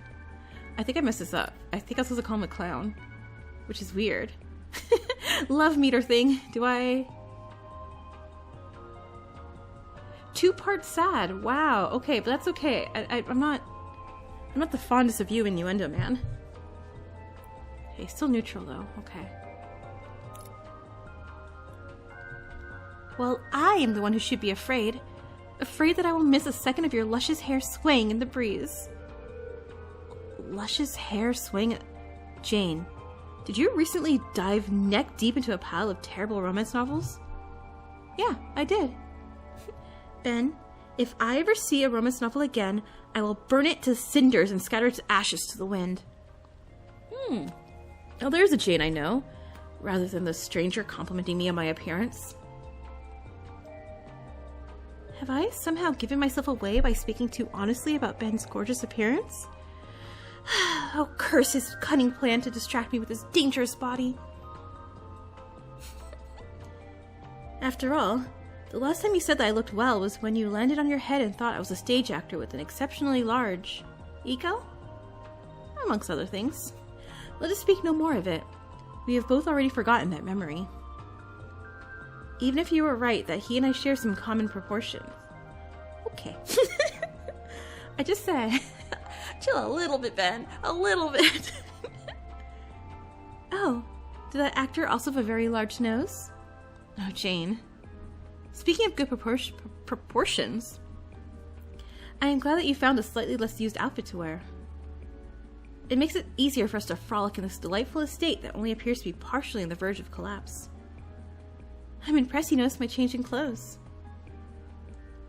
Does this mean Ben saw me in my previous outfit? This changes things, because there are only a few people who could have seen me in that ragged dress.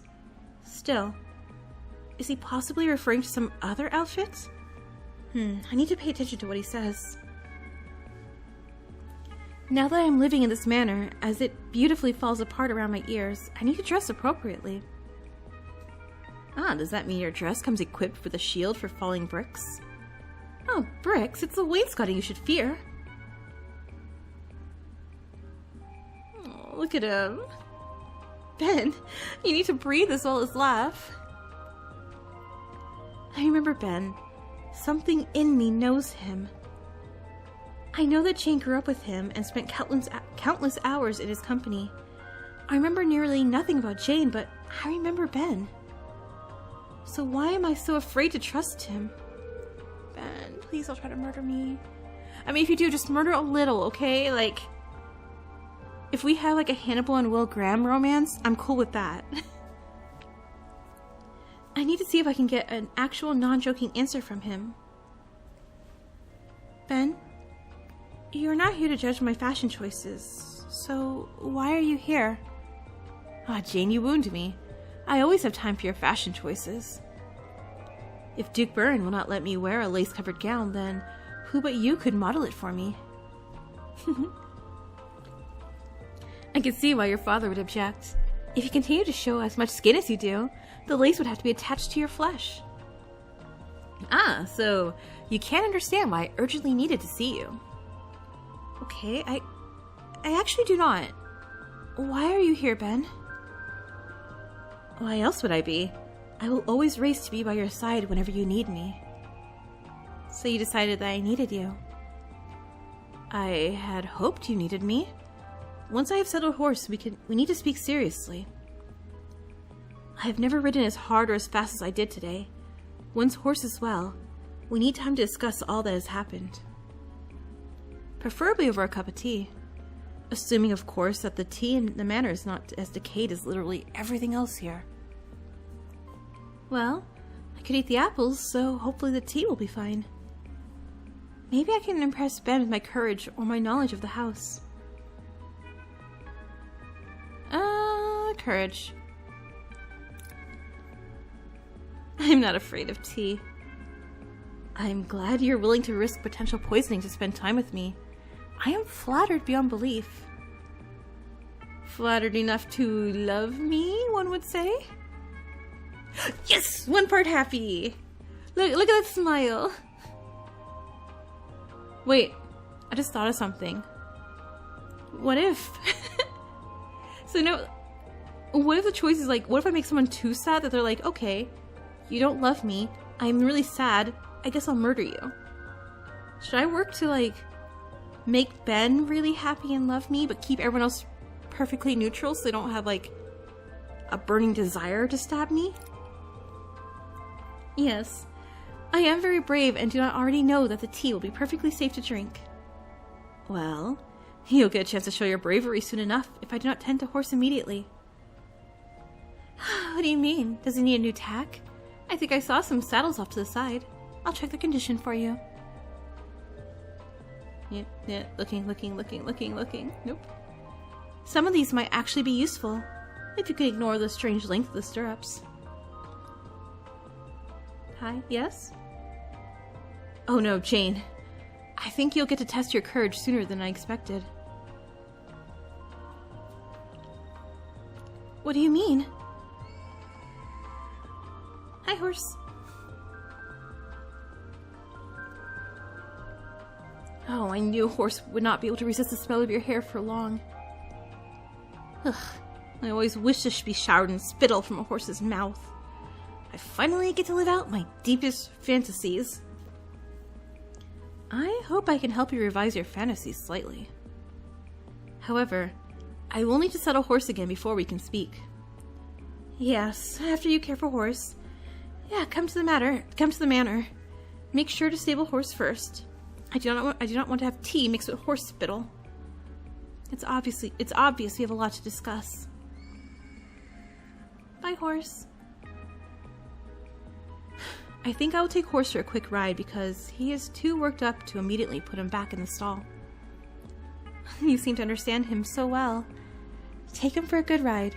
Just know that I will waste no time taking the best tea desserts for myself. I would expect no less from you. After all, time is a terrible thing to waste. Yes? A memory? Ben, are you here too? Oh no. Oh no. I need to go wash my hair. Right now. I told you that the scent is not... See you for tea. Bye.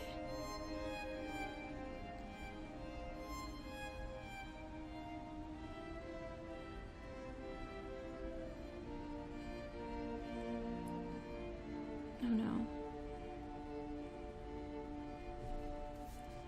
Come on, game. No, this has got to be a red herring, right? It can't be Ben already. I don't want to date the other guys. I want Ben. Now I need to think.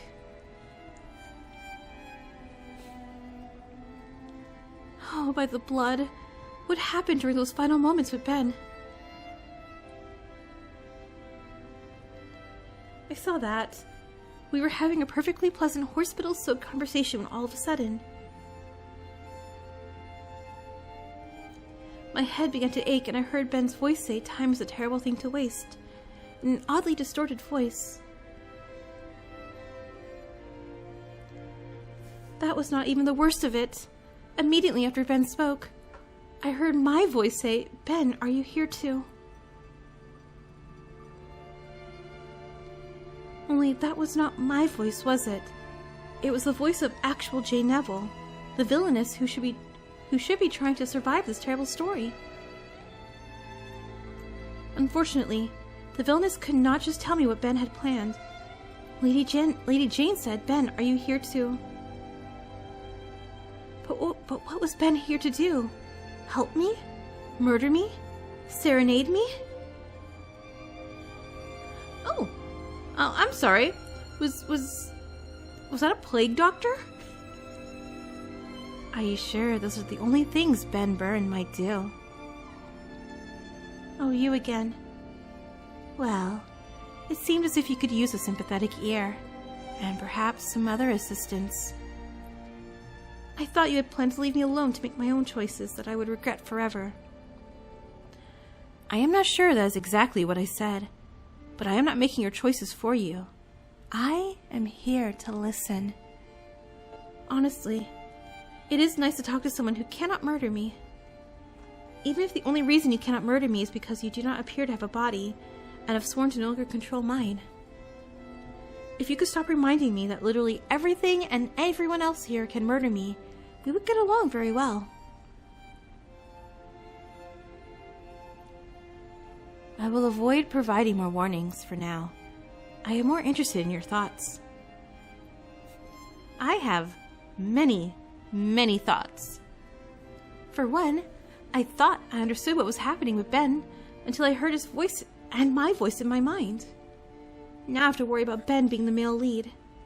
This is despite the fact that childhood friends are supposed to be loving, but ultimately disposable in terrible romance novels. Until I heard those voices, I was convinced that the childhood friend could never win over the heroine.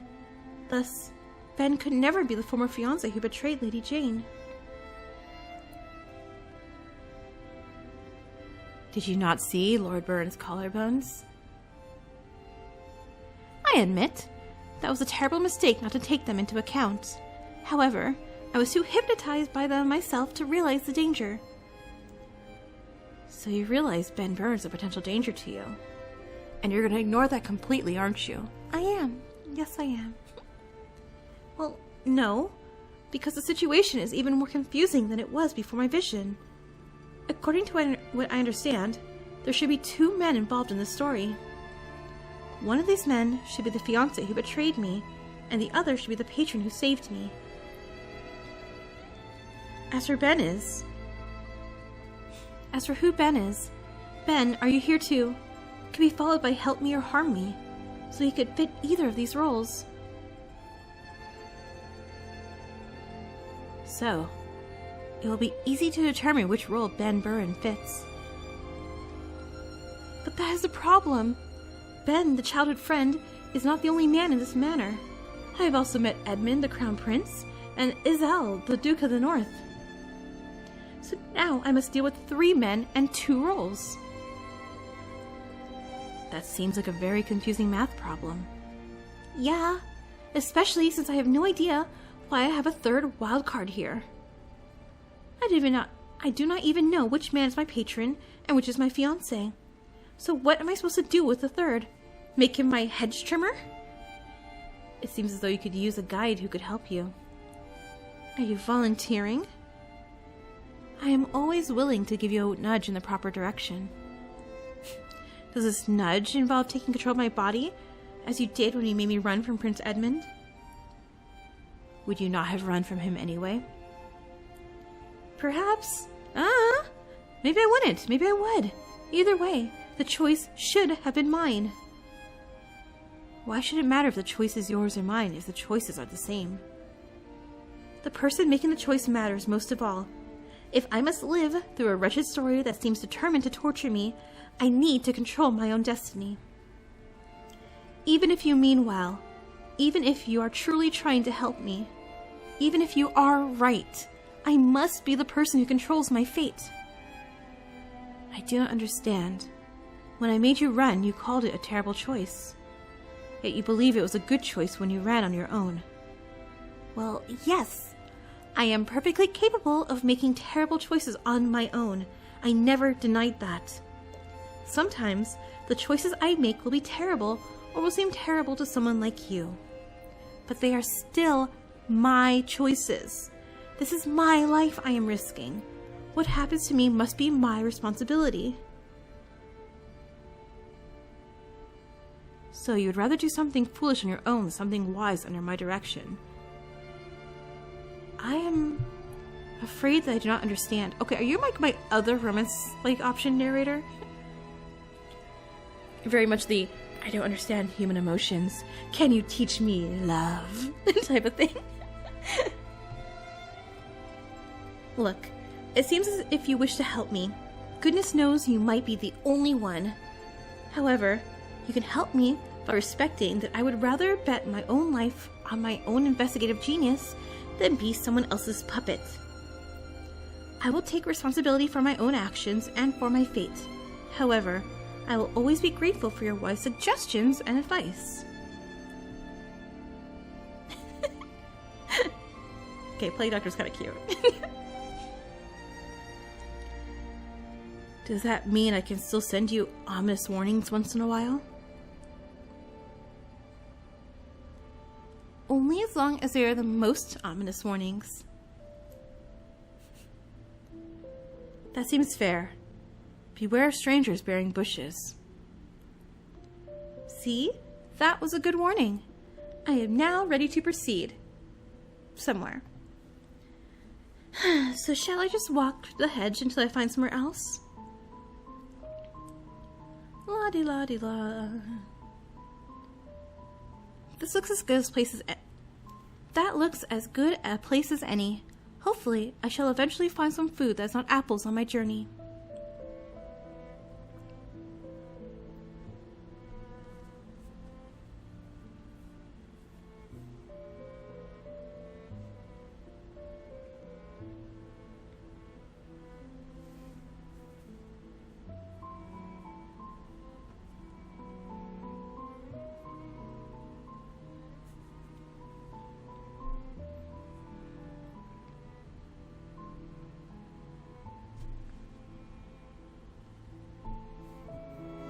It's a giant mansion.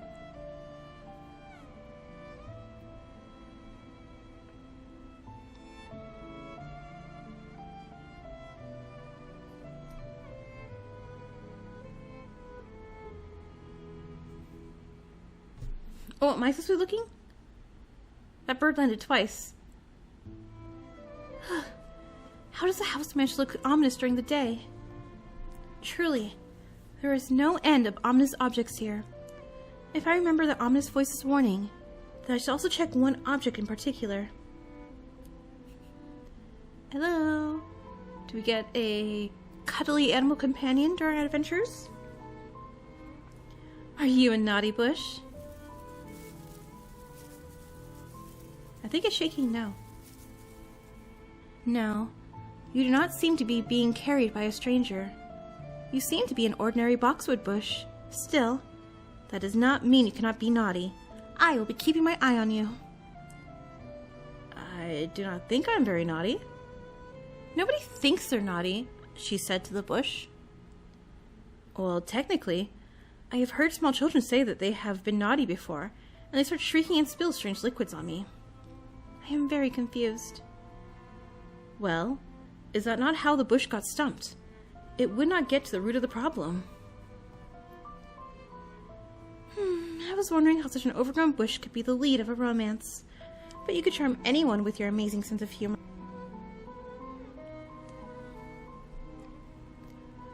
And I was like, no, I saw Prince. And now we got Sparkles.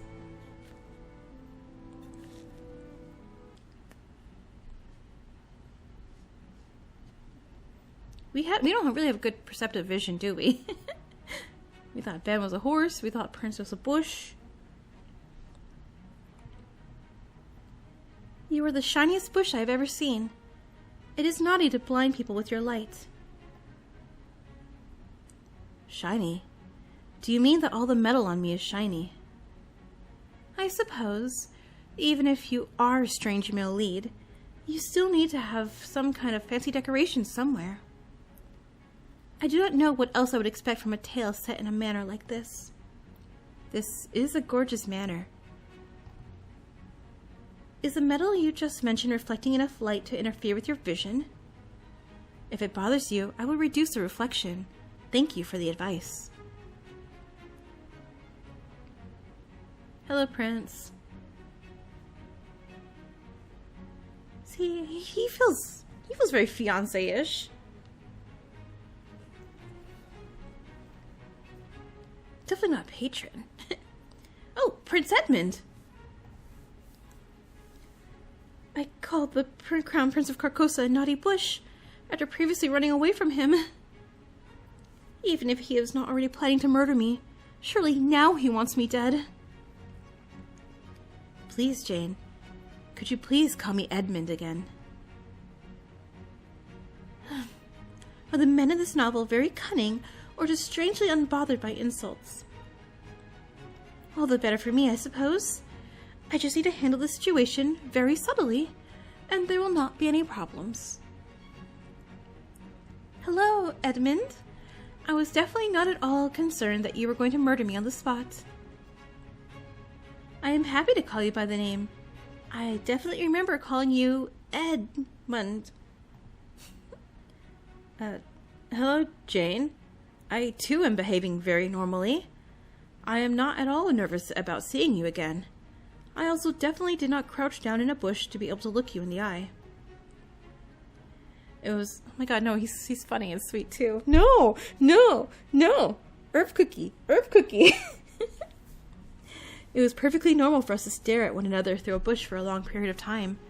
Bushes are very interesting. Absolutely. There is nothing like a lush bush to make someone want to stare and sink their face into it like we did. Oh my god, you made me read that sentence out loud. I didn't realize the innuendo right there. This is going so well. Still, I will have to be very careful because Edmund seems to be nearly as subtle as I am. So, Edmund, we have somehow met yet again. Is there a reason you've come to see me? I have many reasons. too many to speak of right now, Jane. At least not before we have some tea. Anyway, in happier news, you look very healthy, Jane, and not as though you plan to run from me. I definitely am not planning to run. I'm planning to run. I'm so gonna run. I'm gonna run so dang fast. Just not in front of someone who could easily have me beheaded. I see the guillotine enough in my dreams. I do not need to see it in reality. After all, royalty can be very unstable. I'm not sure why I know that, but it feels true to me. I am glad. After all, I was able to find you because I knew you'd be running in circles since... It is too hard to run in squares. He has such a great sense of humor. So do you. I am glad to laugh with you again. Perhaps this meeting can bring more pleasure than pain. A chance for me to be witty or subtly express my concerns.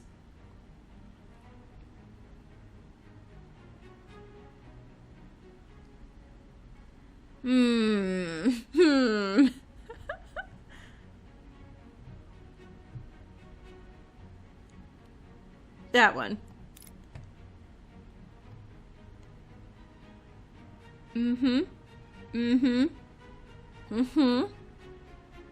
We're talking about swords, yeah? What else are we discussing? Lady Jane? What? The manor. The manor has very interesting architecture. I was able to get a much better look at how unusual the designs in the manor were when I was trapped in the entrance to this place. I'm sorry, trapped? What do you mean? I tried to follow you after you when I left, but the door closed and then locked behind you. On the positive side, by the time I was able to exit, I had memorized the design of the wainscoting. It is an interesting pattern. It was very strange. The door refused to open when I tried it.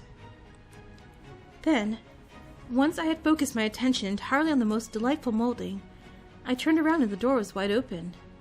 I went out and you were nowhere to be seen, but then there you were.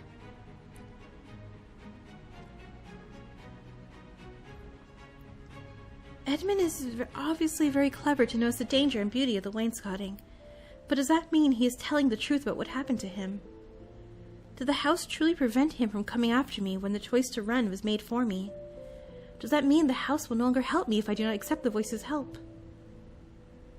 I cannot go any longer without knowing this. Okay, I think he's a little not happy with me, right? I'm gonna keep checking my love meter. Is that not the point of this game? Ta-da! I'm terrible. 2 parts sad, 1 part sad, 1 part happy. For some reason, the apple I had saved in my dress has disappeared, so... Apple! Where? Jane? I need an apple. Goodbye! I could see if there's some in the pantry in the manor. No need. The house still loves me. I am very interested in hearing more about your thoughts on this house and how you managed to conceal an apple in that dress. Oh, he's following me. My thoughts on the house? Yes. This manor does not seem to be using the design I had suggested, so I was wondering if you knew of any good areas to visit. I have always enjoyed our debates about architecture. Oh no. Oh no. Okay, pillars? I know there's... It starts with the letter C. Okay, never mind. I do not know my architecture. I forgot the types of pillars there are, and that's like the basic thing of architecture, right? What was it? It's not Cornelius. Well, that was because you enjoyed seeing me get so excited that I jumped higher than a house. Because a house cannot jump. Okay, he's not very funny. I'm hilarious. He's okay. I am going to enjoy spending time with you, Jane. Edmund plans to spend time with me? Here? Why? I need to find out more. Are you here to solve mysteries? After all, what could be more mysterious than who is trying to kill Lady Jane Neville? Though how the house has an endless supply of apples is also very suspicious. Perhaps Edmund is here to solve mysteries about myself or the house. Oh, okay, I understand. Edmund has already proven that he is cunning and clever. Perhaps he is also an investigative genius. Perhaps Edmund is even the patron who saved me, because he needed another investigative genius to help solve those mysteries. Be honest, Edmund. Are you here to solve mysteries? Or to investigate the dangers of wainscoting? Jane, you are as brilliant as ever. How do you know that I was here to solve mysteries and destroy problems? Nobody understands subtlety like I do. I am concerned about your focus on problems, though. You do not have a list, do you? A list? I usually just solve problems in my head. Good. Then you are an investigative genius as well. I am flattered to hear you compare me to yourself. I have always dreamed of being as perceptive as you. Okay, I forgot to be looking around again, my bad. It is as pleasing as seeing that I have improved my jokes enough to satisfy your sophisticated sense of humor. Of course I appreciate your jokes. I do not. After all, no one could be more talented than either of us in either investigation or comedy. Still, as brilliant as we both are, we will still need to make maps and sketch out our suspects. I only hope that you are as good of an artist as you are an investigative genius. Okay, this is funny. Do not worry, Jane.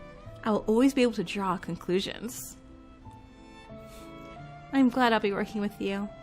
However, I do want to know something, Edmund. I would be happy to sketch you whenever you choose. That would be... Nope. I will not be distracted. Why exactly are you here? I am here to make sure you get into no further trouble. The only way I will not get into further trouble is if I am dead. Does this mean he plans to kill me? Or at least, that you only get in trouble with me. Ah, trouble with you, huh? Are you planning to cause my problems to mount? No. I intend to cause perfectly innocent trouble. Trouble that does not involve mounting in any way. My mind is always making perfectly innocent plans. What sort of plans are you speaking of? Our plans, after all. We always love discussing our plans for the country together. Edmund and I had plans for the country? What was our relationship to one another? The only people who plan together are people who are intimately involved. Was I his investigative genius? Did I serve as an aide to the crown? Was he my fiancé? Jane, are you alright? You seem lost in thought. I'm sorry, pardon me? Forgive me, but... have you forgotten our past plans? Did your time in prison harm your memory? Yeah, they bonked me on the head. Can't remember nothing. Ah, Edmund knows I was in prison. This is an alarming thought for later, but I have an even more alarming immediate concern.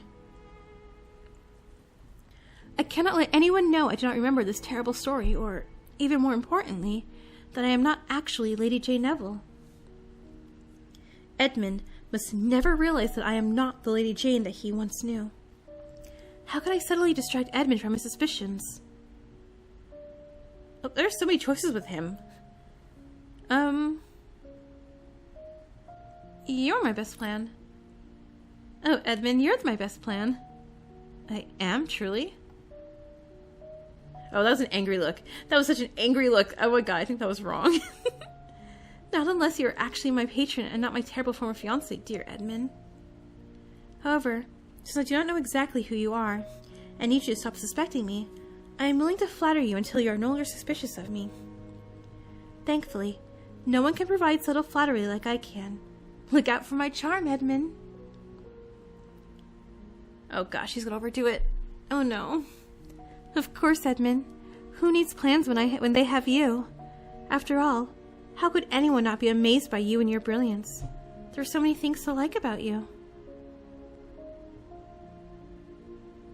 Uh-oh. Uh-oh. It is flattering beyond words to know you feel so kindly about me, Jane. Even despite, well, I'm overjoyed. Although perhaps, if you do not mind... Oh, he's blushing too. Perhaps you could tell me what you truly like about me. If I knew what you liked, I would do it even more frequently. Oh, well, there's so many things. Can't keep all my thoughts in my head. The first thing that comes to mind is, well, yes. No. Okay. After, all that talk, I think I've subtly flattered Edmund enough. This just means I need to make sure he has no further suspicions about whether or not I am Jane Neville. Well, I enjoy speaking with you. I'm exhausted from all that has happened to me. It has been so challenging to fight off both the wainscoting and my very real memories of being in prison that I cannot think of anything but my pain. The terrible, terrible pain in my heart when I realize that I will never again be able to dance the beautiful sword dance of my heart without thinking of all that has passed. Yeah, I'm like, wait, Jay, we can't do it well. You can sword dance. You can sword dance well? Oh, Was it only Zell that was interested in sword dancing? Oh no. I assumed he would enjoy it as well. If I'm wrong, I must stop Edmund's doubts immediately. Well, not anymore. Not after my deep, deep sorrow. You see, I now feel the deepest sorrow of the thought of sword dancing. Still, Jade, you hate dancing. Why would you mention... My pain has become deeper. Forgive me. Goodbye. No, forgive me. I'm sorry, Jane. I should have remembered all that you have suffered. I do not blame you, Edmund. No one could possibly know all the terror I have experienced.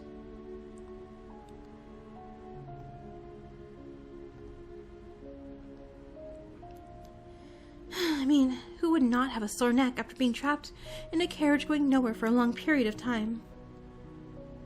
Or the trials I faced. Despite what the house thinks, apples are not actually a full meal.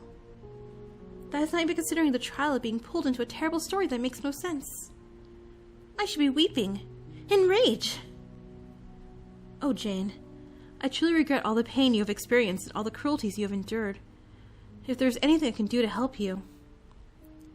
I am sure you would do whatever you could to help me, Edmund. Though perhaps we can speak of something better than bitter memories. Especially since I don't remember those bitter memories. Of course, Jane. As always, I would gladly do anything you asked me to. In truth, Yes, Edmund? I am grateful after all we have been through, we are reunited once again. However, I am most grateful that you are once again Jane in all ways. Jane in all ways?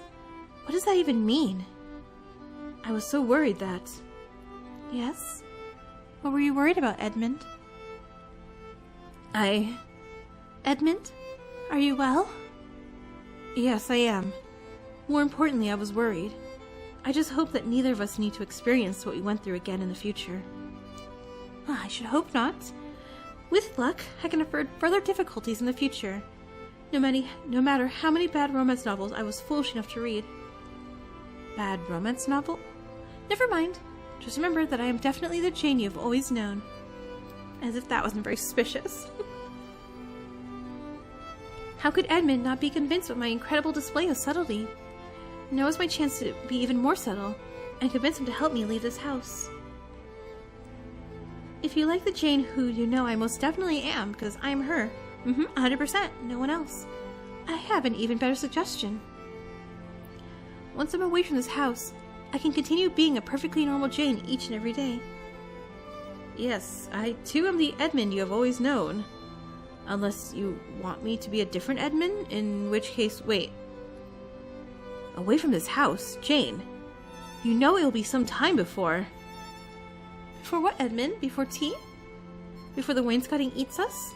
Or do you mean before I can leave here? Jane, you are free to do as you wish here. I know this place might not be as you are used to, but if there's anything I can do to comfort you... Comfort me, Edmund.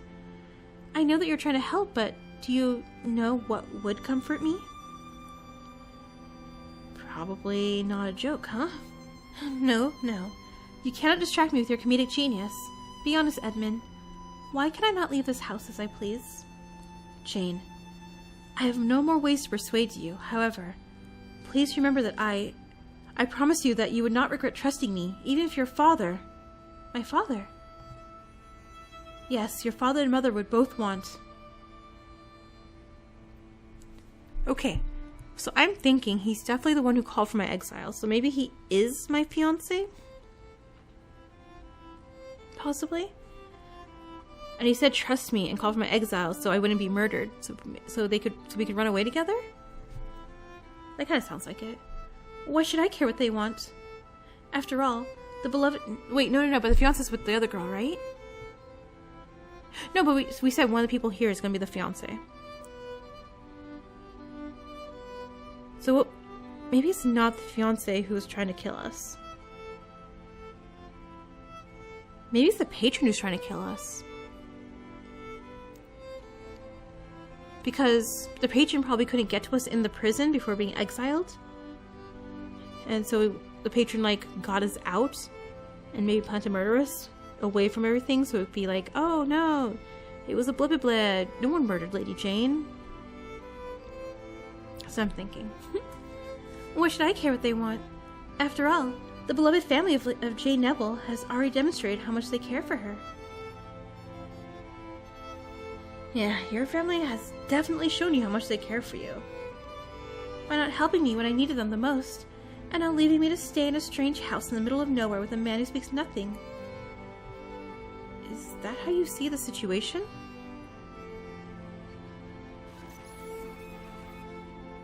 Memory? Why does my head hurt?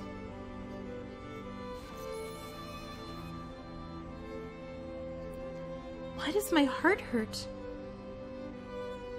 Oh, Edmund, why did the clock fail to become a chef? Because he ran out of time. I do not know how much time I have to prove myself to you, Jane. Jane. But I promise you, I will do everything I can to be worthy of your trust. Trust. I trust that you can make me smile. I will do everything I can to bring joy in all ways, my lady. I do not care what it costs me. Why did I say that? Why did he say that? Oh, what is going on here?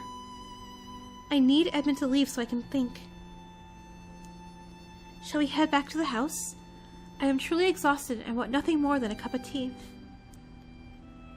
The door goes slam shut on him. I will be happy to arrange that. Surely there must be an unmolded tea bag somewhere in this place. Perhaps hiding in the baseboards. He could just ask the servant. However, if Edmund wishes to find the tea bag himself, as part of a cunning plan to determine what I've been doing, that gives me more time to recover. Then I shall wish you luck on your adventure, Edmund. Make sure to prepare a delicious tea for us. If you could bring a dozen little cakes as well, I may even forget what pain is. I will do my best. The manor's wainscoting will hide nothing from me. Unfortunately, if Edmund looks there, all he should find are apples. Still, so long as Edmund leaves, I can even sacrifice some delicious tea cakes. What is most important is getting him out of my way. Just a little more subtle flattery should do it. No more.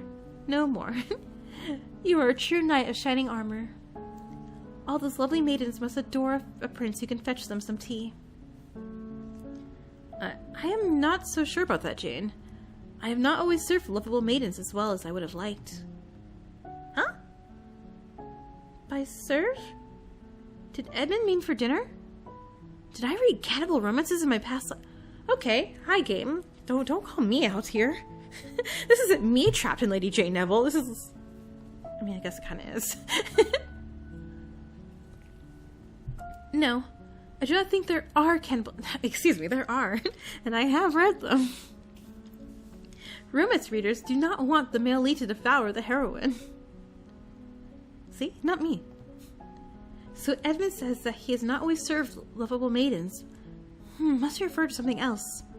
I must investigate that later. Still, I will do as you asked me to, Jane. I want you to make yourself at home here, especially since, well... There has always been something haunting about you, Jane. And now that you are here, you fit this place so perfectly. Is Edmund trying to insult me or compliment me? His subtlety may be more powerful than I imagined. Being compared to the house should be an insult since it's both murderous and decrepit. On the other hand, Edmund thinks the house is beautiful. He complimented the molding. Is he attracted to houses? I'm sorry, what? I really need to figure out how hairy, horse-like, or house-like the heroine is. Perhaps that might provide another clue for who is the male lead of this novel. You look exhausted, Jane. Let me brave this house for you. I will find little cakes of your dreams. Okay. Little cakes, here I come. Alright, goodbye, Edmund. Definitely not at all strange.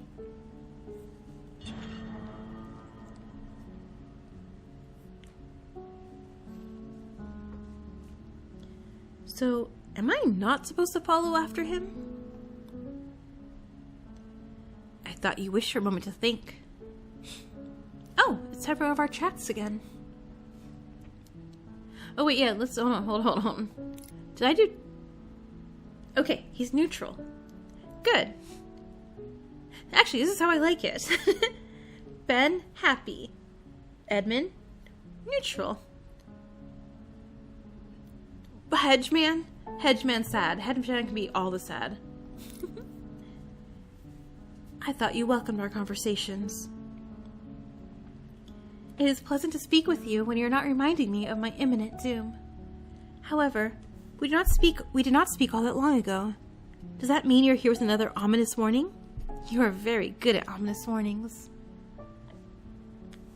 No.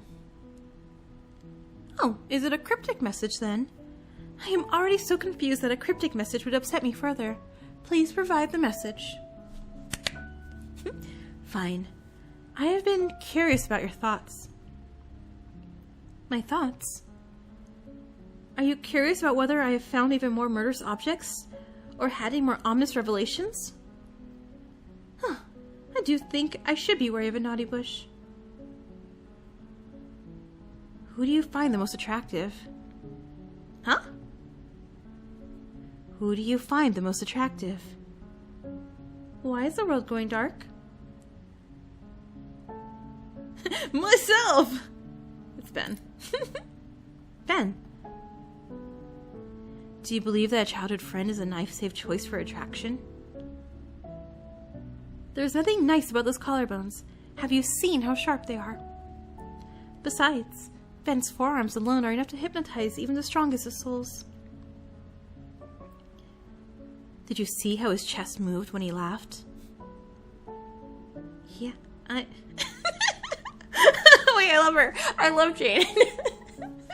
The guy for a while goes, yeah, I did. I totally saw that.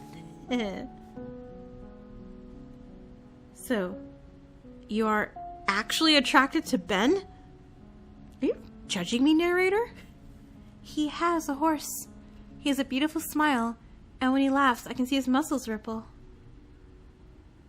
I did not expect you to be so self-aware of your own desires.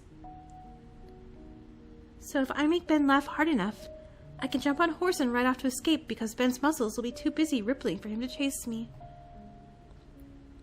I knew it was too good to be true. Then again, Ben looks very athletic, and horse likes to eat both my hair and apples. Mm-hmm.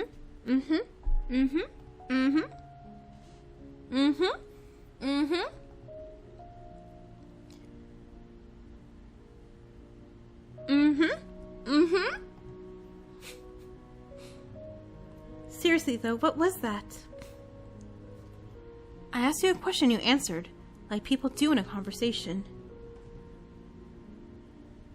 Most people in normal conversations do not have choices whispered in their ear, while a voice makes strange noises indicating that there's a time limit to reply.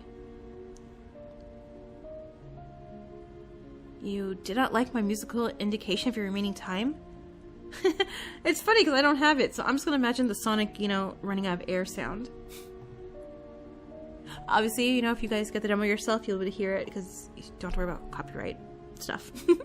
That is true, but why did you need to pressure me into a time limit anyway? This question did not seem like something that required me to think quickly. Besides, I thought you were going to stop me from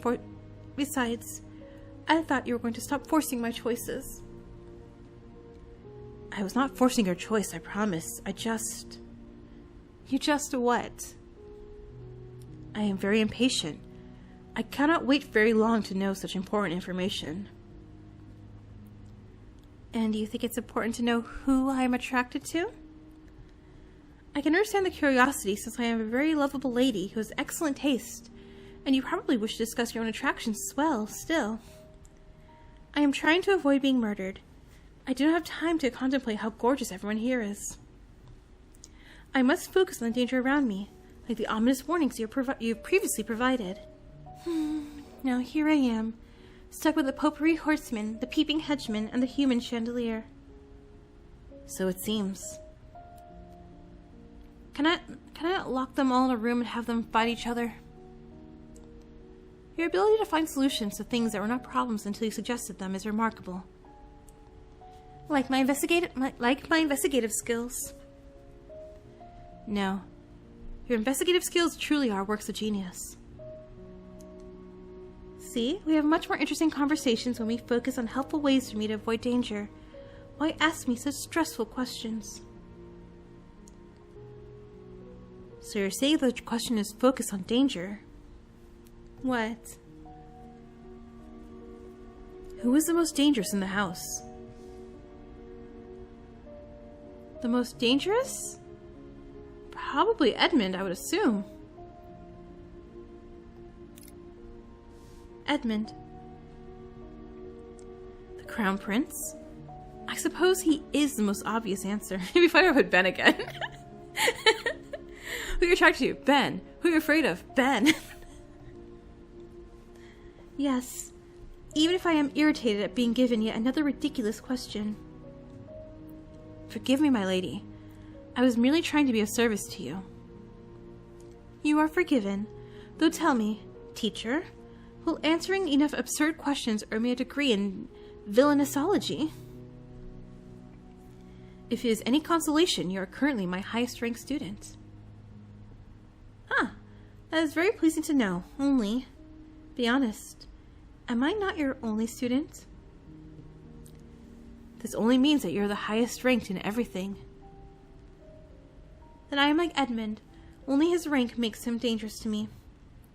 After all, most cheap romance novels make the male lead the highest ranked man in order to highlight the heroine's superiority to everyone else. And this novel, who could be higher ranked than the future king?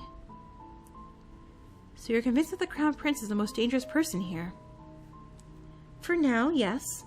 After all, it is not only Edmund's status as Crown Prince that worries me. He has also said some concerning things such as, your family has definitely shown you how much they care for you. Has definitely. How does Edmund know so much about the Neville family? The Nevilles are nobles. Perhaps Edmund saw them at the royal court. Perhaps. But if that is the case, how would Edmund know what the Nevilles feel about their daughter, especially after they abandoned her in prison? No. There's something deeply suspicious about Edmund's familiarity with the Neville family. It makes me wonder if he was Lady Jane's treacherous fiancé after all. Is there anything else that makes you nervous about the Crown Prince? Besides his habits of blinding me with his good looks and golden light? Well, yes, Edmund also said, I know Edmund loves architecture, but it would be odd for him to design random manors, unless he knew that he would store an inconvenient villainess in one. So you suspect that Edmund Alpin may have prepared this house for you? Perhaps. If I was being optimistic, I would hope that Edmund is the patron who took me out of prison and prepared the house for my recovery. However, if I am being pessimistic, at this point, I believe you have every reason to be. I think pessimism is the only reasonable choice now, unfortunately. I wonder if Edmund redirected my carriage so that I was dumped into this terrifying house to be destroyed.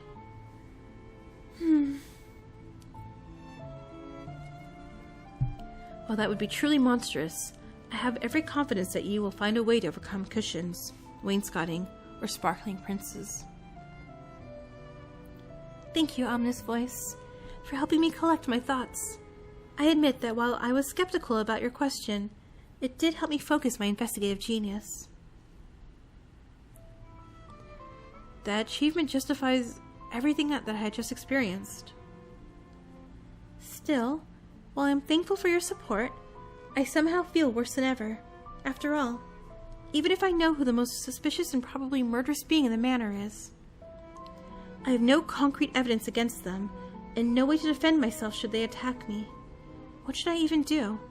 Ask the house for a supply of apples to use as ammunition? What happens to me if the house abandons me? My lady, life and death are two leaves on the same vine.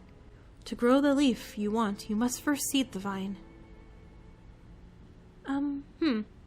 I appreciate your attempts at consolation, or even worse, advice. But even more than that, I would appreciate a murder weapon, one that I could use to fend off an attempt on my life. I see. Does that mean you are willing to kill any of the inhabitants of this house, should they try to harm you? If I'm being truly honest, no. Yet that terrifies me because I do not believe that my enemy would hesitate to kill me. Worse still, my enemy has to be one of those people who are pretending to care for me. It is cruel to be trapped in a narrative beyond your control. I thank you for understanding. There is something horrifying about being trapped within a character that a story is determined to destroy. I do not understand why someone would enjoy creating a character doomed to be destroyed, no matter what the character did. Unfortunately, there are those who believe that in order for themselves to win, someone must lose. What a cruel and wrong way to see the world. If my investigative genius succeeds, everyone else around me succeeds. Why would anyone want to destroy that success? Well, some people are cruel and wrong. So what would you do when someone that terrible controls your fate? In the end, all anyone can do is make choices that reflect their values, and decide which companions to join them on their journey. But what if one of those companions wishes to destroy me?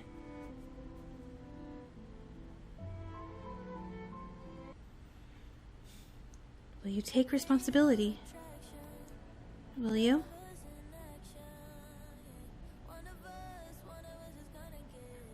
That would be... Imagine you play this game, you romance, get all your little romance free time events, and then you're like, oh, he's gonna murder you. Can you murder him back? I'm like, what? But I worked so hard.